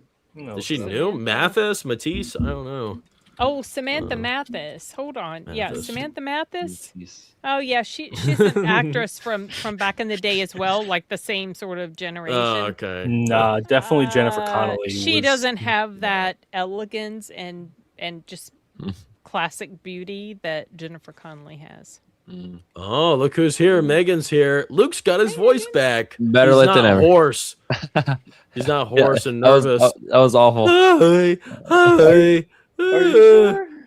You saw it too. That was so bad. Oh no, it was funny. That was funny, man. Yeah, That's I good. couldn't get a word out. Oh, that was funny. Cool. Great. All right, let's move on to the next part. On to chapter 3. Oh, this is where things get very exciting, people. One of the best characters of the film. Lothar appears in this one. So here we are, chapter 3. Sinclair's hulking henchman Lothar tracks down the remaining survivor from the shootout in the beginning of the film and crushes his broken body. Later, he follows Cliff and Peavy's trail back to Peavy's house and nearly kills them both before the feds arrive. Soon after the entanglement, Valentine's gang ambushes Cliff and Peavy at the Bulldog Cafe, revealing Jenny's date with Sinclair, sending the gang after her. In response, Cliff races to the South Seas Club to warn Jenny before it's too late, and there Sinclair kidnaps her and holds her hostage to lure the Rocketeer.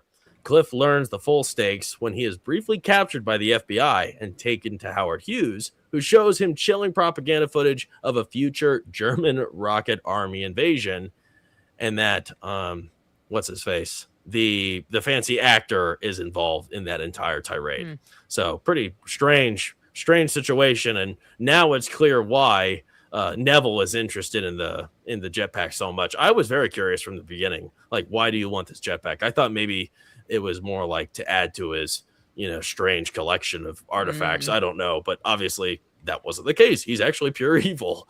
So, Lothar here in this picture, I was very surprised by this character.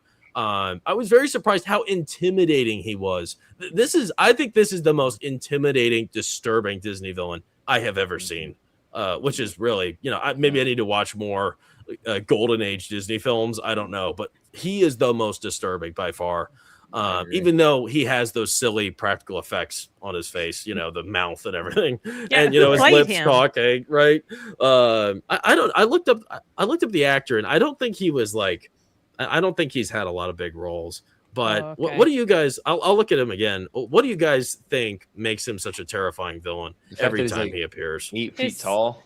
Yeah, his size and his weird ass face. I was actually a little bit disappointed with him because I thought, well, no, in a good way, because I thought the final fight with him should have been longer. I thought there should have been a lot more back and forth, and rather just, hey, I'm hitting you with a hammer. Maybe he should have shown his strength. Like maybe he's grabbing the helmet and trying to squeeze in. It's slowly cracking or something. I feel like we could have gotten like another 5 minutes of their fight. It's kind of weak, yeah. Maybe, yeah. I mean, but obviously you got to think Cliff's trying to get Jenny, so he's trying not to waste time fighting this big guy. So he's like, let's just knock him off the blimp and, get inside, get her out of there. But yeah, I remember when I saw this as a kid, and I wasn't too scared, but I definitely was like, man, this guy is creepy. And then of course you got that famous scene, where he crushes the guy, folds him in half and all that stuff. I mean, I remember hearing the screams off screen in the room, and I was like, man, what is going on? And then you see that shot of him in the shadows, his shadow push, and you hear the guy just screaming in pain. I'm like, man, now I'm scared. That was awful, wasn't it? That was terrifying. I can't believe it just seems like it's so you can't even say it's graphic because you don't see anything. No, but that can be worse sometimes. Like the little you see, your mind can fill in the blanks. It's like a giant grabbing you and crippling you. It's like this old John Wayne film, The Searchers. It's like there's an attack on his family while he's out trying to search for these Indians,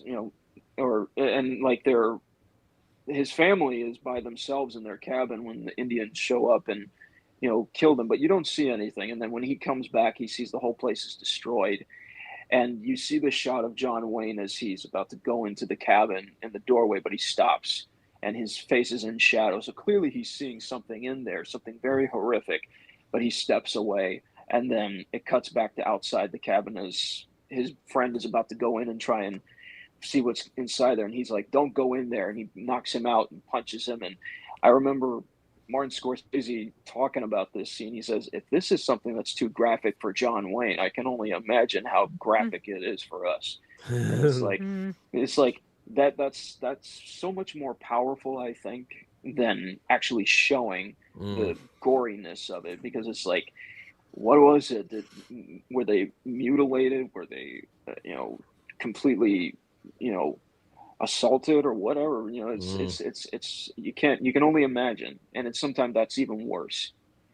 Yep, it is kind of worse, and it's like, I think like his, like what he did to that first guy was such a chilling, disturbing moment that I think was like really off-putting. Like, we hadn't seen anything like that in this movie until that happened.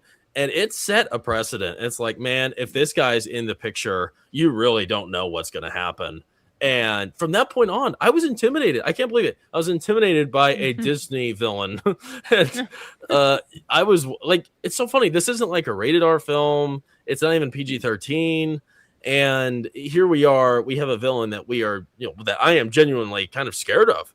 And I like that. I liked him being that way. And, I was surprised it had that sort of effect on me because I watch horror movies and most of the time it doesn't really do it for me. But man, there's just like there's so many. I feel like there's just so many layers to this guy and what makes him so disturbing. And I feel like it's like you can't force making something disturbing. And I think they just did such a great job building this character to built him up as this disturbing like monster in such a respectable fashion where they're not like trying too hard. It's very natural. Less is more and subtle. sometimes. Yeah.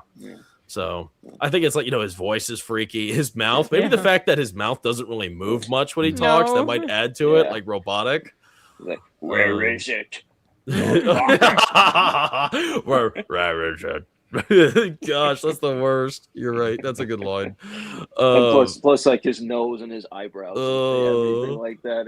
It's a perfect combination because that's supposed to be like the classic, cartoonish henchman from the 40s and 30s, that you would see in comics, that you'd see in Pulp Fiction and old monster films. I mean, the mob guys even call him Frankenstein. They're like, "Relax, Frankenstein. You ain't bulletproof." And it's like he does look like Frankenstein. Yep. Yeah, I'm so glad they had him in here. And I think it was the perfect amount of time too. I'd like a figure of this dude. If I could get a figure of him, that'd be great. Get the Rocketeer. I keep wanting to call him Rocket Man for some reason. Get Rocketeer and him as like a combo pack. Let's make it happen. But yeah, moving on. The other iconic villain in here, of course, is Neville Sinclair. And these two guys, very different. They're literally they're like opposites, right? And both are interesting in two different ways. In what ways do you guys think he stands out against the more wild villainous characters in the movie? Neville? Yeah, this guy. Smooth. Not Lurch. He's suave, he's smooth, sophisticated, handsome, famous. Yeah. Mm-hmm. Yeah, he knows. So you think he's handsome? Well, I honestly don't think Timothy Dalton is all that handsome, but I know in here he's supposed to be presented that way. Damn, Yeah, Ryan definitely. Gosling and Timothy Dalton, you hate? I know he's okay. Like Oh, Timothy Dalton's okay. Like, he just Well, he's kind of. do He much looks for me. old in this. He just has an old look. Just a Well- few years after James Bond. Yeah. I He's don't basically Neville Sinclair's basically what Spielberg and Lucas referred to Belloc as in Raiders, the champagne villain. More sophisticated, Oh, not okay. not as Yeah. threatening, but still just menacing. He's enough dangerous though. yeah, He's he's actually the dangerous. bit bad. Yeah. Yeah, Mm. but he knows how to present himself as good looking, suave, like you said, and everything. He's definitely, he knows how to be the kind of man that everyone wants. All the guys want to be, and all the women want to be with. He knows how to. Ooh. Yeah, he's basically taking the James Bond persona and making him like James Bond turned bad guy and all that stuff. Yeah. He's so desirable. Yeah, I mean, he's presented that way. He's like the third leading movie actor or something. They said, did you guys notice the scene where Clark Gable passed by him? Yes. I didn't know if Brawler would even know who the hell Clark Gable was. Oops. he Man. was a big actor back in the day. Played in Gone with the Wind. I need to see Yeah. that one. That is on the list. And that actor who plays him in that scene looks exactly like him. I know it happened so fast. I almost rewound it to pause it and see him again because like that really looks like him and sounds like him too. And that was before deepfake. Yep. Nice. Yeah, I think like the suave villain. And you know what? He's powerful in a totally different way because of how much influence he has, right? And it's sad seeing this sort of influence he initially had over Jenny because he has all the links, right? I feel like he was talking to like some big producer at the table when she was with him on that date. They were on a date. And he has two different powers that are very potent in Hollywood. He has positioning power and he has seductive power. Yeah. and that's what he was using on Jenny. And you know Using what? all It was those tools. working. It was working.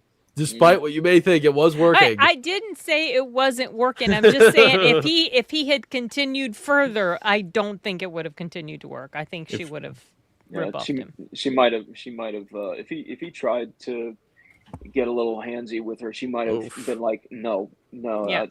I think like so. that don't cross that line. Okay, If don't she cross would've- that line. If she would have called him Mind Fury, I would have lost it. Wow. Ew. Freak. Like, who knows? Maybe just shave that thin mustache a little bit more. You know, yeah. Nice. So, we have the Eddie, I think it's called like the Eddie's Gang, which is sort of like a mob here, played by Paul. I don't know what his last name is, but it's Sorvino. Paulie. Yeah, Paulie Oh, and Goodfellas. Goodfellas. Yeah. And he's the same character in this, which is funny. And he looks the same. He acts the same. He's deadpan the same. But, something strange about them is, initially they're brought up as like definitely villains.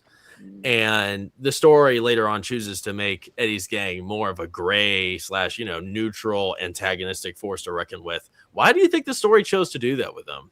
You mean like to make you Why mean do to you make think them to make them turn against Neville?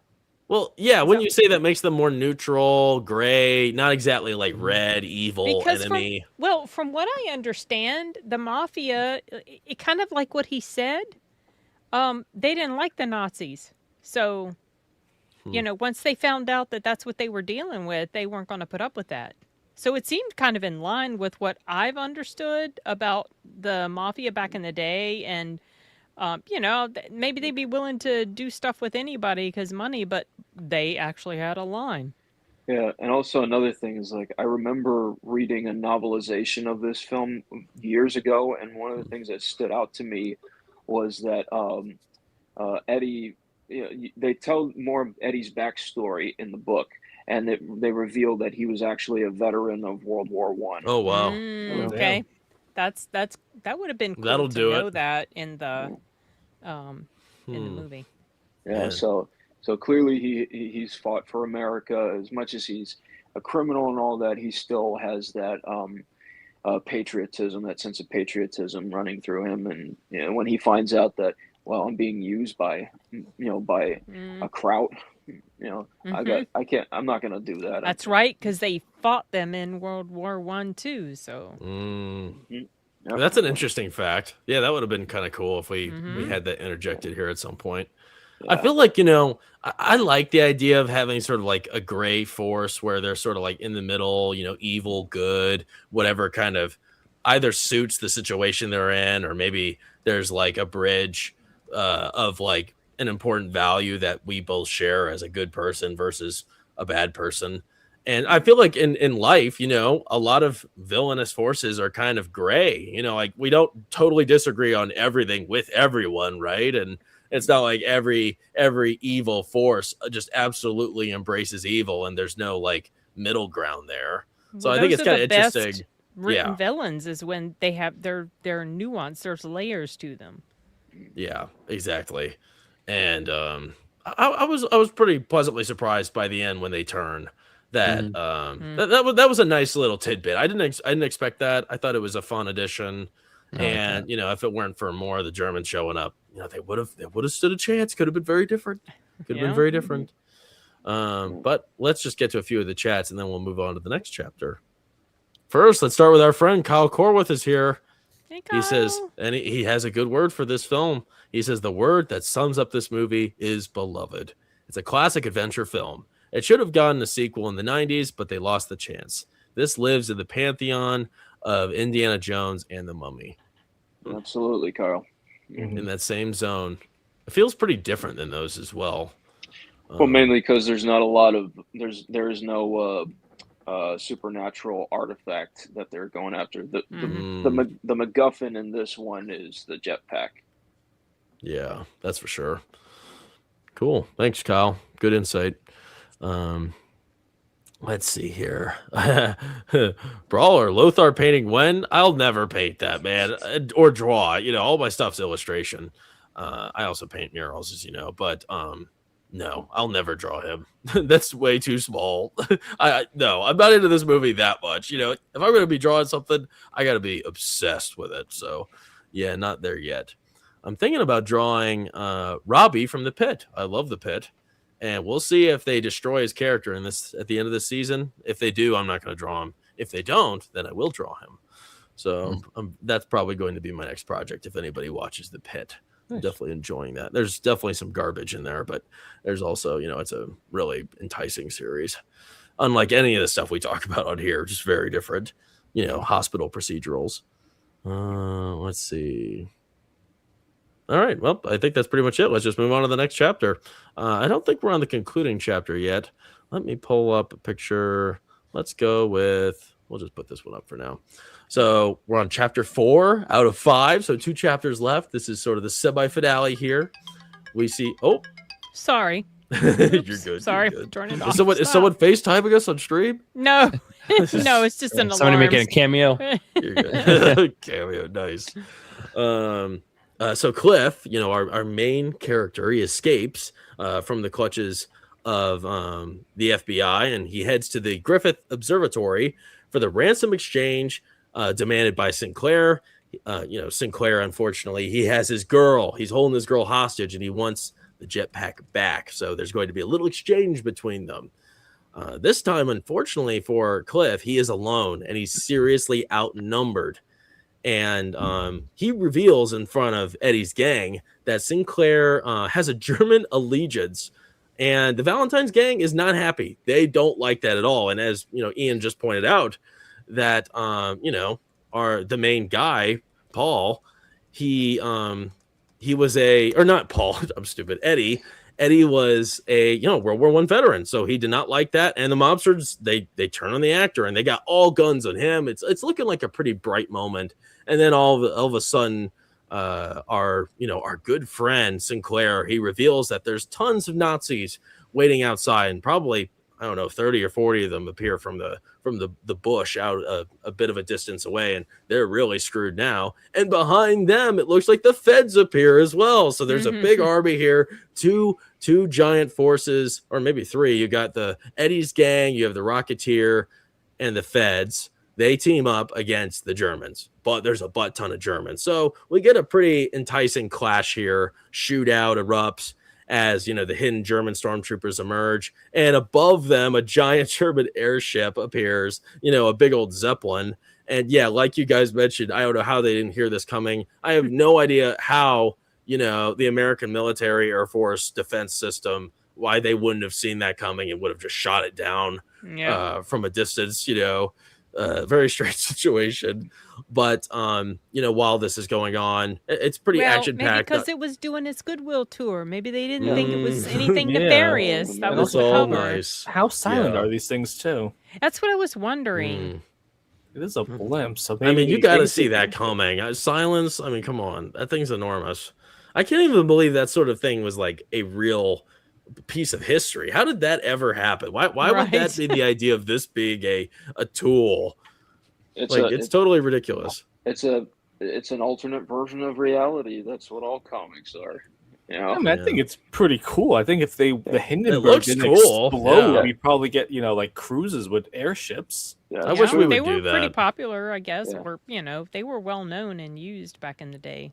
Yeah, it was clearly inspired by the Hindenburg incident, obviously. Yeah. So, I'm surprised they haven't brought back the Zeppelin. I feel like they can make it as a gimmick, to fly in a Zeppelin and make it safer. Yeah, exactly. And it could be a short distance, but but to end this chapter, Sinclair captures his lady, and he brings her on board the Zeppelin. So it's up to our good friend the Rocketeer to save him and engage in the final confrontation with Lothar and have a pretty rough fight up there, and makes for a pretty strong conclusion we're going to get to soon. I'm kind of wondering why, like, this whole time, you have all this trouble has happened ever since he picked up that the jetpack. And I'm kind of wondering early on, there was a few different opportunities where he could have given the jetpack away. And I think he kind of like, he references he wants to do something with it. But he has several occasions where he could have given it to anybody. He could have given it to the feds. He could have given it to these bad guys. He didn't really understand how bad they were.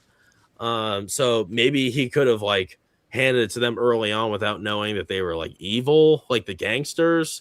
Why did he decide to go through all this trouble? Why didn't he just give it away early on instead of, going through all of this mess? Well, in the beginning, it seems like he felt like it was something that he could use to benefit him for the air show. So obviously very selfish motives at that time. But it seemed like later it evolved to where he felt like he needed it to accomplish something that he had to do to help the situation that was happening.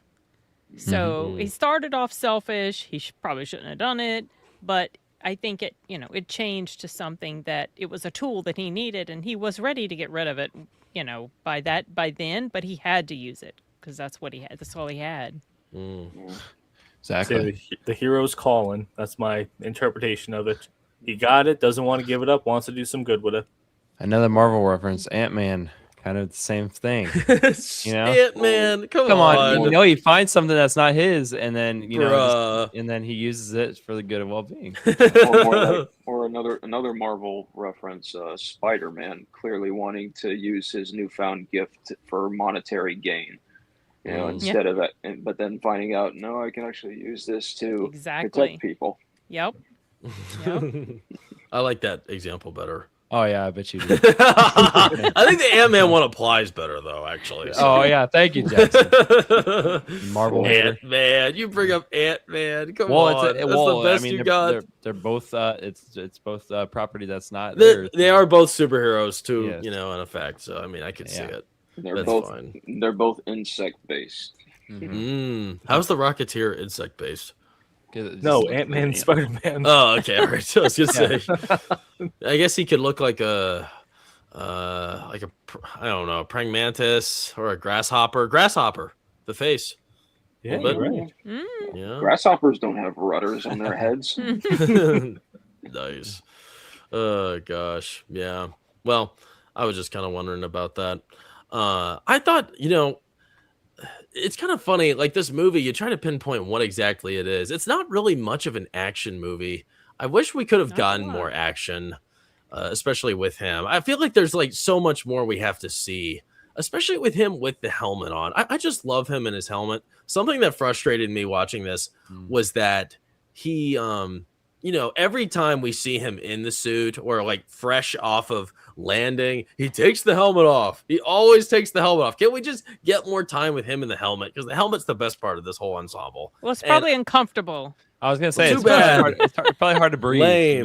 Lame. I want to see him in the helmet. That's the character. He wears the helmet. There's not really a purpose to wear the helmet when he's on the floor. Exactly. Well, when he's battling or something, protection.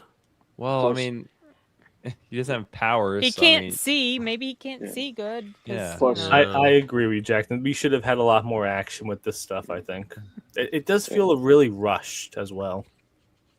Also, it does when they do it. Also, plus we didn't have that whole thing where you got with Iron Man where you can see inside his helmet and still get the facial expression. Oh, Jackson. It's Marvel a reference. Oh, Proctfile says Marvel mentioned. No one liked that. Thanks, Procto. That's well said, Proctfile. Otherwise, he just kind of looks like. I think honestly, he was able to show emotion even when he was wearing the helmet. So I do kind of think we could have used more of it. But I guess the studio was like, oh, we need to see more of his face. Otherwise, it just feels too much like we're watching Power Rangers. I think we glossed over the fact that he told her that he's the Rocketeer, and she had no idea what he was talking about. She didn't know. She wasn't in touch with like the news. It's not like they had the internet. That's kind of a major moment. It's like, I'm the Rocketeer. The what? What are you talking about? I haven't read the paper today. She didn't really have much of a reaction to seeing him at all. Zero reaction. Even when he was like, flying around, this wasn't something like her amazed or worried. It just kind of happened. Yeah, I guess she didn't have time to process it. she kind of does have a bit of a reaction when he flies in to Yeah, make save the her. deal with her, to make the deal to trade Yeah. her. But of course it's like Okay. Yeah. maybe they could. But then you're like, yeah, she probably should have had that reaction when he first showed up in the restaurant. I wouldn't say that reaction is due to him like seeing the wonder of him flying. I think it's more like, oh, good, he's here to save me. I need help. You know, because she saw him flying already. Mhm. Yeah, but it's not like those old really lame moments in films where you had the damsel in distress going, "Oh yes, save me, save me." If it was today, he would have totally done the superhero landing. Right? Sorry. You know, Ian, I love your setup. It is awesome. Like it looks like a full production. Like the way your camera moves in and out. I don't know. Sorry, I don't know what it is with this camera, but it's like whenever I'm moving around, It's you. It's. Do you have a what type of camera do you have? Oh my gosh. it's a camera on my iPad. You know, for some, It's pretty good. Is it like a separate camera or built in?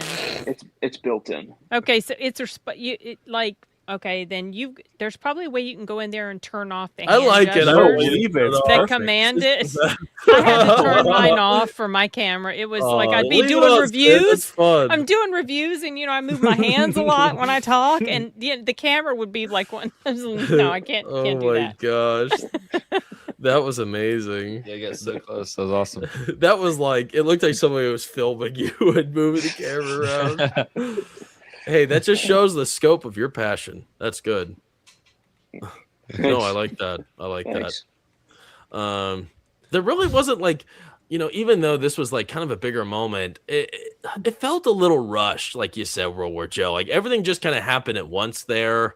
And it was like, this movie, the scale has been pretty small leading up to this. And then all of a sudden they just throw all these people in the mix. I could see that being a little on the silly side of things. Because I mean, this movie, it's like, I think it tries to be silly, but this was like kind of like them not exactly trying, but it's happening anyway.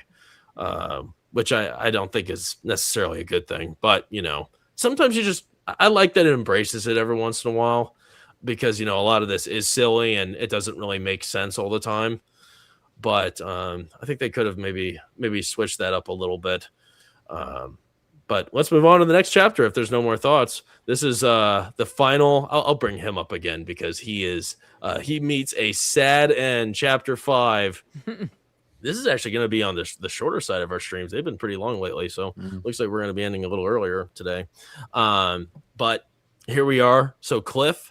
He's trying to save his girl who's been captured in the not the blimp, the what is it called? I just The had the Zeppelin. name of it. Zeppelin, that's right. Yes. He flies on up there to the Zeppelin, and you got to remember that his jetpack, it's got a ding on it. It's dinged, and the gum is holding it together. If he removes that gum, then it's not going to function very well. All the alcohol that is powering it is going to start seeping out. So he flies on up there. And he has a pretty interesting confrontation. We get a nice action shot between him and Lothar.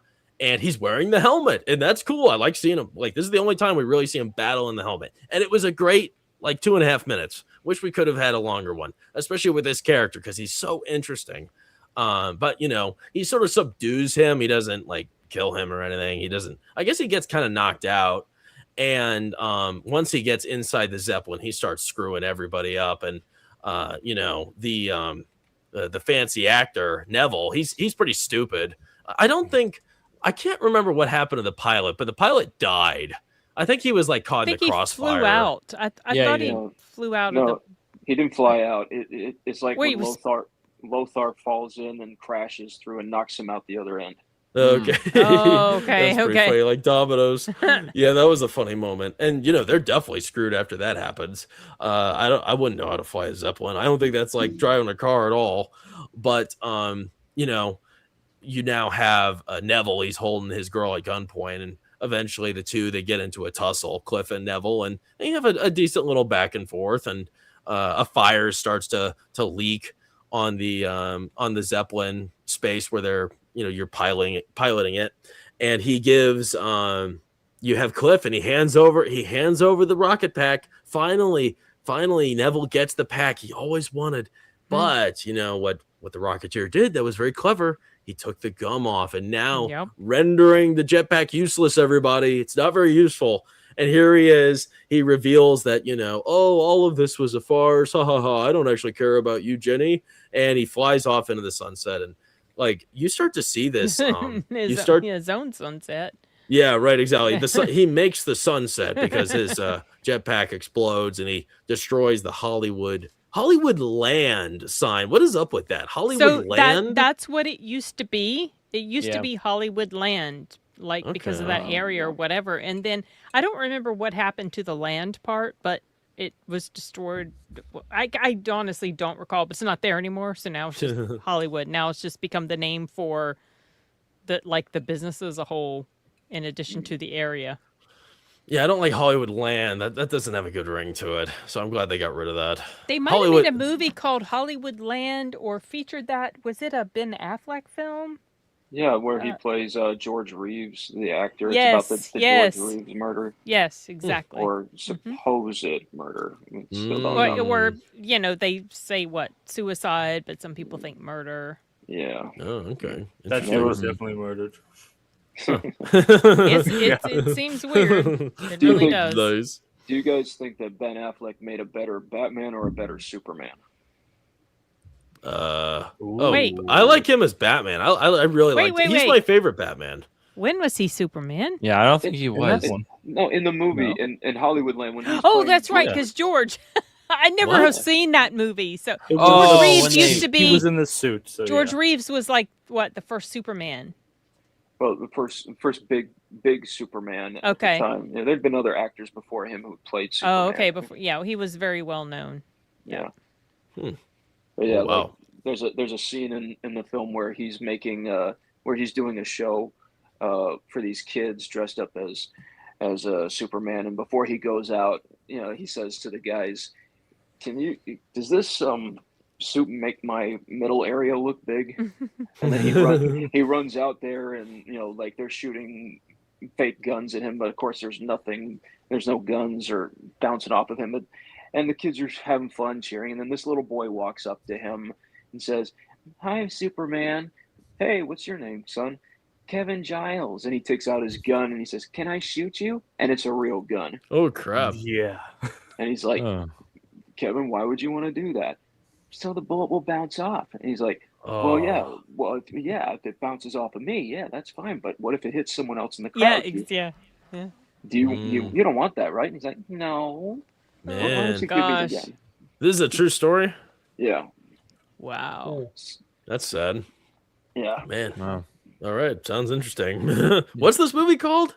Hollywood Land. Hollywood Land. Okay. Is it super old?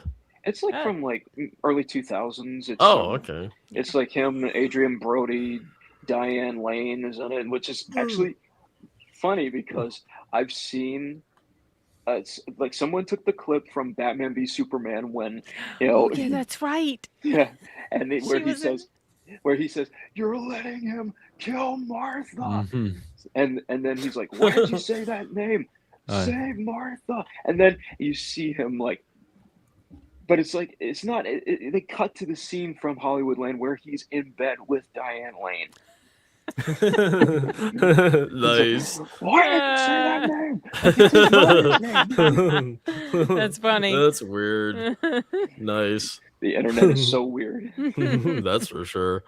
But yeah, just to finish this off, back to this movie. Here we are in this. We're almost done with the movie.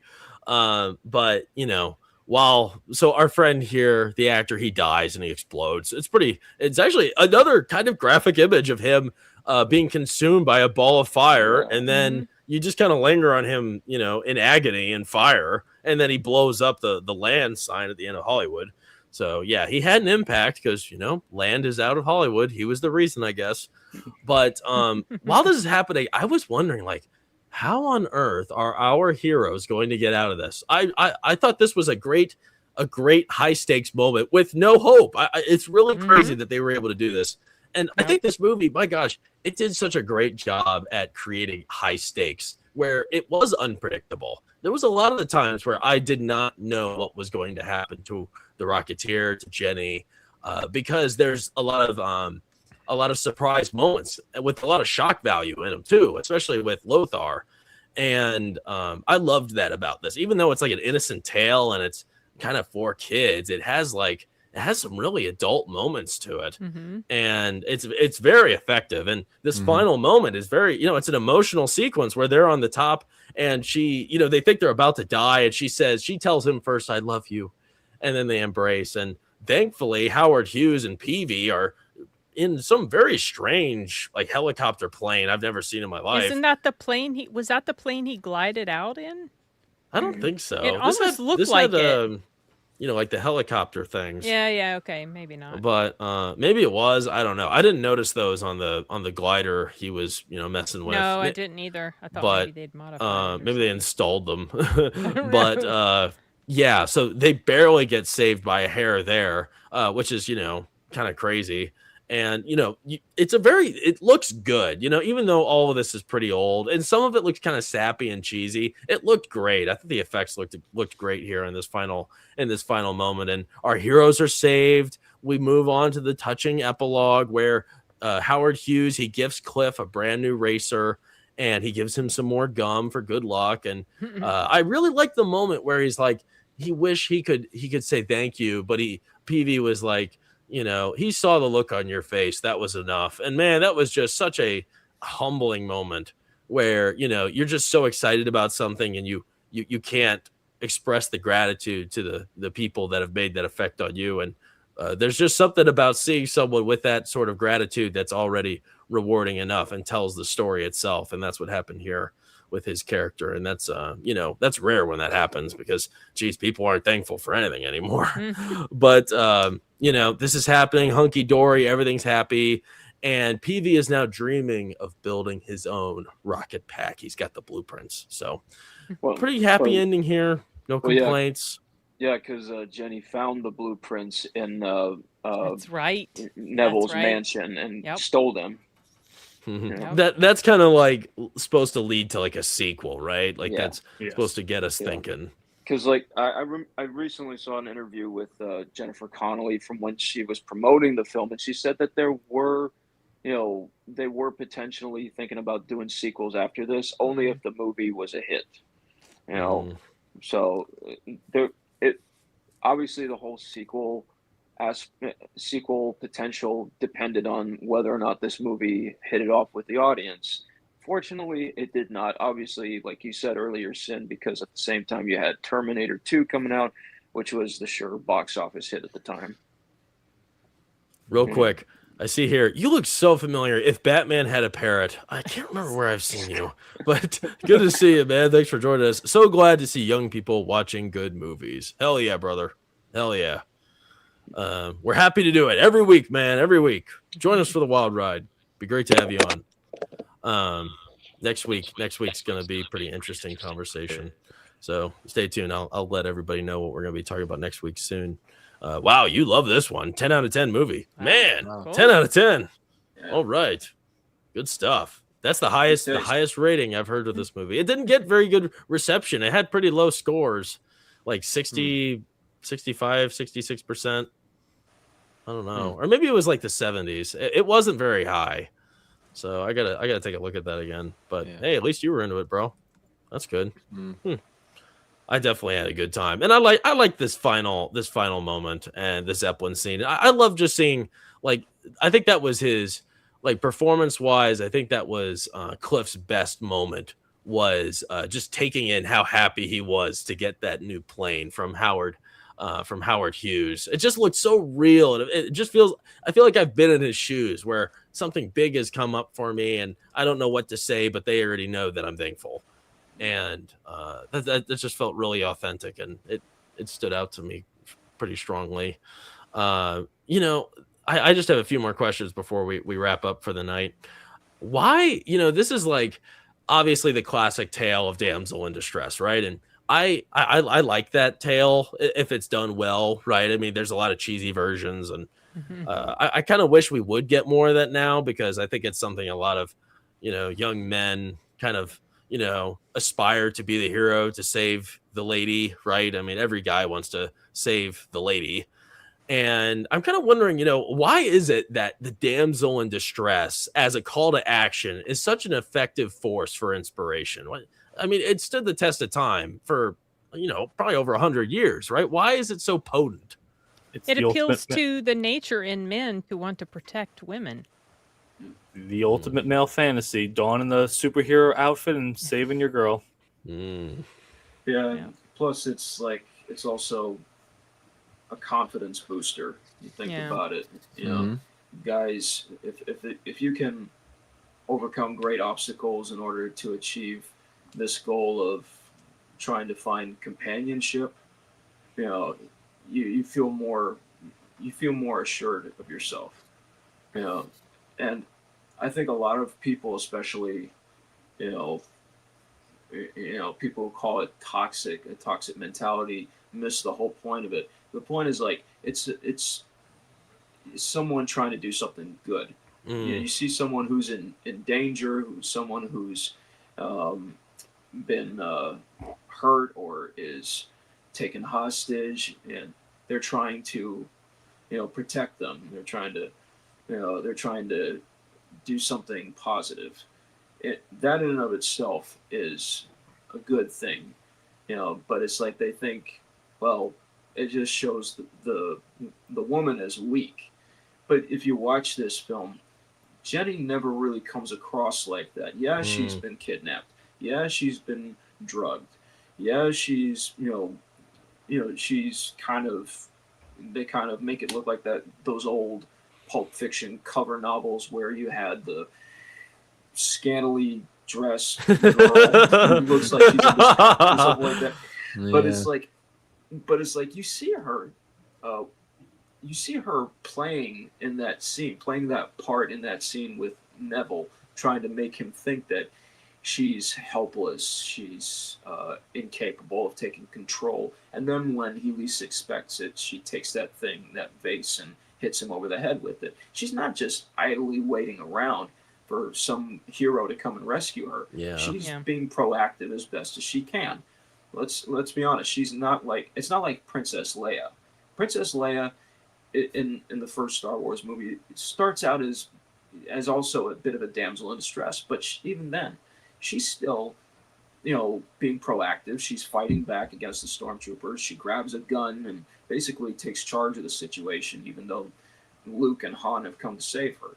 So you have plenty of examples of, damsels in distress who aren't just helpless. They're still trying to find a way to get out on their own. But if a guy also comes and shows up, it doesn't mean that they're weak. It doesn't mean that they need a man to save them. It's just that he's doing it anyways because it's the right thing to do.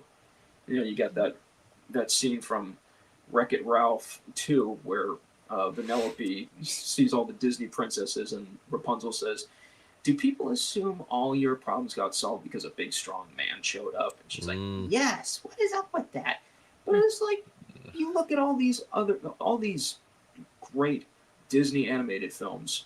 So many of these Disney princesses that we grew up with in the 90s up until now have been very proactive. Yes, you had Disney princesses in the earlier days of Disney that were a little bit more, not as proactive. Or Sleeping Beauty. What? Sleeping Beauty. Yeah, Sleeping Beauty. Obviously, she was out cold. She was in a coma. It's true.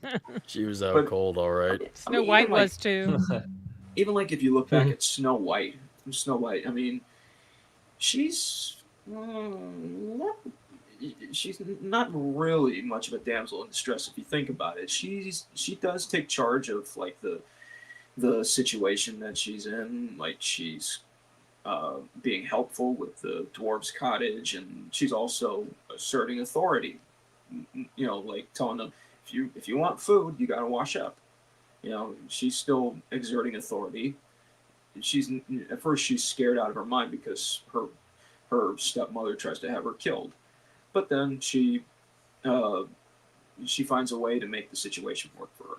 So it's not all about just like, oh, they're locked up in a tower, or they're tied up or something like that. You know, if they're being proactive and trying to find a way out on their own, it's not much of a. They're not weak. Sure. Yeah, I agree. I didn't know you were an expert on princesses. I like Disney animation. Plus, let's be honest, some of those Disney princesses are some of the most attractive ones. I can't help it.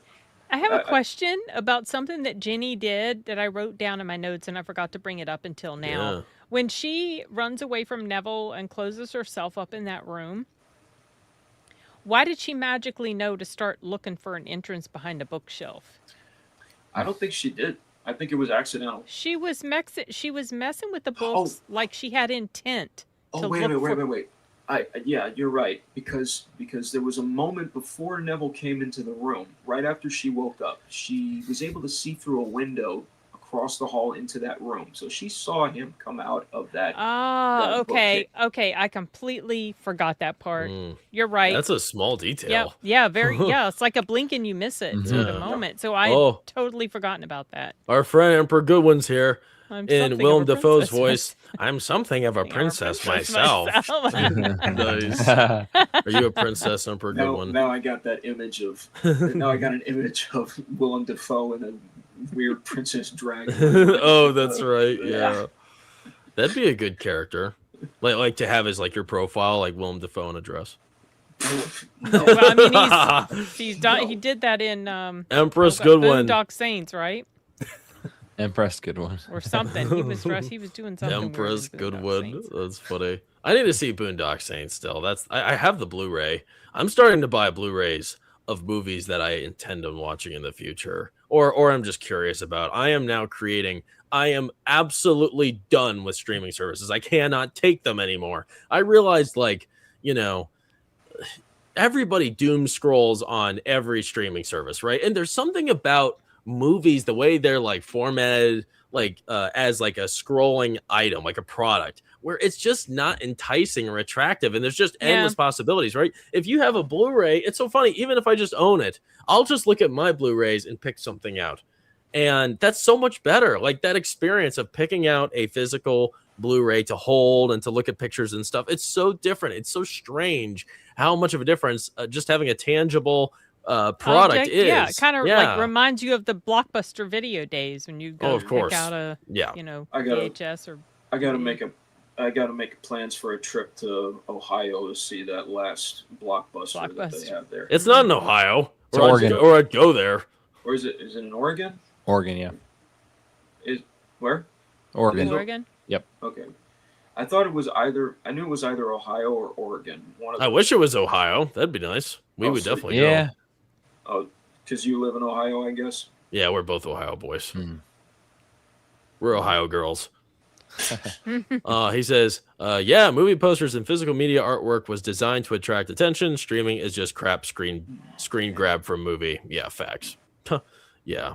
Oh, if Batman had a pair, it says, I'm something of an Emperor Goodwin myself. Nice. Man, you're getting lots of attention and love here, Goodwin. Very good. Yes, Procfile, he's here for the physical media. Very good. Yeah, as you should be. That's true. I mean, I was actually kind of thinking it while we were sitting here talking. I don't know why I just flitted across my brain, but I was thinking about streaming versus physical and how more, I don't know, fulfilling or satisfying it was to have this physical copy of this thing. Now, I do like the convenience. You have a Blu-ray of Rocketeer? No, I actually don't have a Blu-ray of Rocketeer, but I'm not a collector, but I've been buying a crap ton of stuff. Like I got the Mummy the Mummy and Scream, the 3-movie collection, and Rear Window. Where do you get them? Rear Window's great. Yeah, it's a good one. I love Alfred Hitchcock stuff. Like Amazon or Grove, Grouv, and sometimes Hamilton Books has really good deals on stuff. Yeah, sweet. So cool. yeah, I've got so many. Like I got shelves I've been putting up in my office, and so many things. Wow. I'm probably going to end up turning into a collector after I've said I wasn't really into doing that because it's more I've been fun. doing that. Man. I have an interesting question. Just a few more questions about Rocketeer before we finish up. You know, we're talking about how like this movie, it's not patronizing, but it's definitely patriotic. So like looking at the full story, glimpsing the whole film, not just one section. How do you guys think the Rocketeer celebrates like the 30s American values, which you know you have patriotism, ingenuity, romance, and such? It does it very well. You know, it's not, you know, it's not like so many films that have come out since, or even like films that came out before it, where, you know, like around the 70s, you know, 60s, 70s, 80s, where they were very, um, not necessarily anti-American, but were very, uh, very contradictive of American values in many ways, you know, Mm. or at least they were questioning those American values and like is our patriotism really worth worth it and all that stuff, you know, because America is not perfect and never has been, never will be, and you know that is a true fact, but it's like this because of the unpatronizing innocence of the story. You know, they're looking at it through uh, a much more. They're looking at it more fondly, you know, because it's a much more simpler time, you know, at least according to the story, you know, where they were trying to get back to American values after you know, the Depression, and then you had the war going on in Europe, and then once we got involved, it was like we need to find pride in our country again. You know, have you know uh, take some pride in ourselves as Americans and how we, you know, our Constitution, our Bill of Rights, and our freedoms and stuff. And you do see that in here. You know, I mean, it's not preachy or anything like that. It's not like you're trying to say, "Oh, you need to have patriotism, or you're not American." You know, just like just like how other films, they even films back in the '90s that had liberal messaging in them, they weren't so beaten over the head with it either. Yeah. It's just you see the patriotism just through the actions of the characters and through the the scope of the film. And it wasn't sappy either. Yeah, it wasn't It Yeah. wasn't, cartoony or cringe. Yeah, good one, Head. I like what he said here. The sincerity of the execution keeps Rocketeer out of the cheese. If this was made in the 90s, it would be sarcastic and cynical. was. It oddly, isn't it weird? It looks older than that, and it it was feels made- older, but it's 91, strangely enough. Yeah. Yeah, 91. just coming out of the '80s. Yeah. Still hangover from the 80s. Try it in 1995 or later. Nice. Wow. Hope you get over that, man. That's funny. Yeah. Well, anybody have any final thoughts about Rocketeer before we wrap it up for the night? Yeah. Maybe one day they'll come out with a good Blu-ray or 4K release of That this would thing. be nice. Man, I'd love that. Yeah. I'd say, you know what? The defining force of this film, I think what gives it the most heart and wonder and really takes you on this magical trip is James Horner's score. It is crucial. And this might be my second favorite score of his. You know, Aliens is still number one, but man, So it gave me chills. I felt what the characters were feeling. I felt like I was curious. I was curious every moment that we had this beautiful score playing in the background. It played our heartstrings like a harp. You know what I mean? It was really just absolutely just magical the way he had it strewn out here. And I would love, man, it makes me want some more James Horner. I don't know how active he is. I'd be curious to know what his more recent work is, because we need him back. The last film that he did the score for was the first Amazing Spider-Man with Andrew Garfield. Sadly, he passed away soon after that. I think he died in a plane crash. Oh gosh, I didn't know that. That's Wow. ironic. He's been. Oh, he's been, right. It is. Yeah. Yeah, he's been gone for a while now. Well, Unfortunately, that sucks. Well, Yeah. so much for that. Yeah, but yeah, you You said that. Like, Oh, whoa, man. He was young. Well, okay. He was 61, though. Wow. yeah, but yeah, Wow. his music definitely stands the test of time. I still would say Braveheart's my top favorite. It's great. He's so good. Yeah, what a shame he's gone. Sid, I was grinning so much earlier because I was late in the chat and Proctafall, he said, what did he say? He said, Proctafall, it'll be over soon or something because you were sleepy. I was writing some stuff and I kept having some gosh. typos, and I always try to be really careful when I That type, and I was saw like a so typo. funny. Then I even had a typo in my last one before that, and I was like, oh my god. Goodwood is crazy. Brawler, break out the Ouija board to get more James Horner scores. Oh my, you're crazy, bro. You're crazy. That's funny. No. All right. Well, I guess it's a thumbs up. Everybody recommends Rocketeer. Yeah, Way for thumbs sure. up. Absolutely. Yeah. All right. Amen. Great. Well, I think that's it, everybody. We appreciate everybody for getting on and watching us tonight. We all recommend. We all love The Rocketeer. It was a lot of fun. Get it on Blu-ray if you can. Wait for the 4K if you want to wait. Be sure to check out all these great channels that I've had the pleasure of speaking with today. Sin's Corner, World War Joe, Ian Morrison, Movie Nutcase. Always good having you on again, man. And next Tuesday, we are going to be talking about Passion of the Christ. Right in time for Easter. Yes. So, you haven't seen that? No, and I Can't believe that, dude. It's gonna be. Dude, That's on rough. It's on Netflix. go in it prepared for to start bawling and turning your head away. It's a lot of different moments. It is so brutal. Yeah, it is. It's heartbreaking. Yeah, I'm definitely. This is like the Christian film, right? I mean, everybody talks about Passion of the Christ, and I'm definitely interested. And we're going to be having another panel talking about it next Tuesday. Be sure to join us. Tis the season. It's Easter, so we're going to watch that and pay our respects. And I don't know how it's going to go. It should be pretty interesting. So be sure to join us next Tuesday night, 9 p.m. Eastern time. I'm going to be on. I'm so excited. I'm going to be on with the great Chris Gore next Monday. If you want to see me, I'm going to be on with. Man, I'm so happy. Yeah, I'm so happy. You're lucky. You told me almost 2 years ago, I want to invite you on Versus. Okay, just hit me up whenever. He never did. Oh, well, I think I'll tell you more about it after. Oh, no, it's so good. But, I just think it's funny. I love Chris. I love his channel. One more thing. A freaking IKEA chair. Oh, he's good, man. I'm super excited.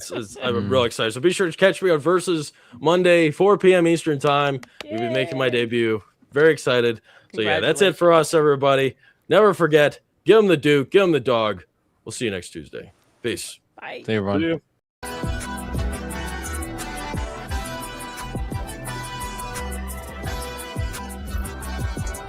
What kind of person are you? Are you the kind that sees signs, sees miracles? Or do you believe that people just get lucky?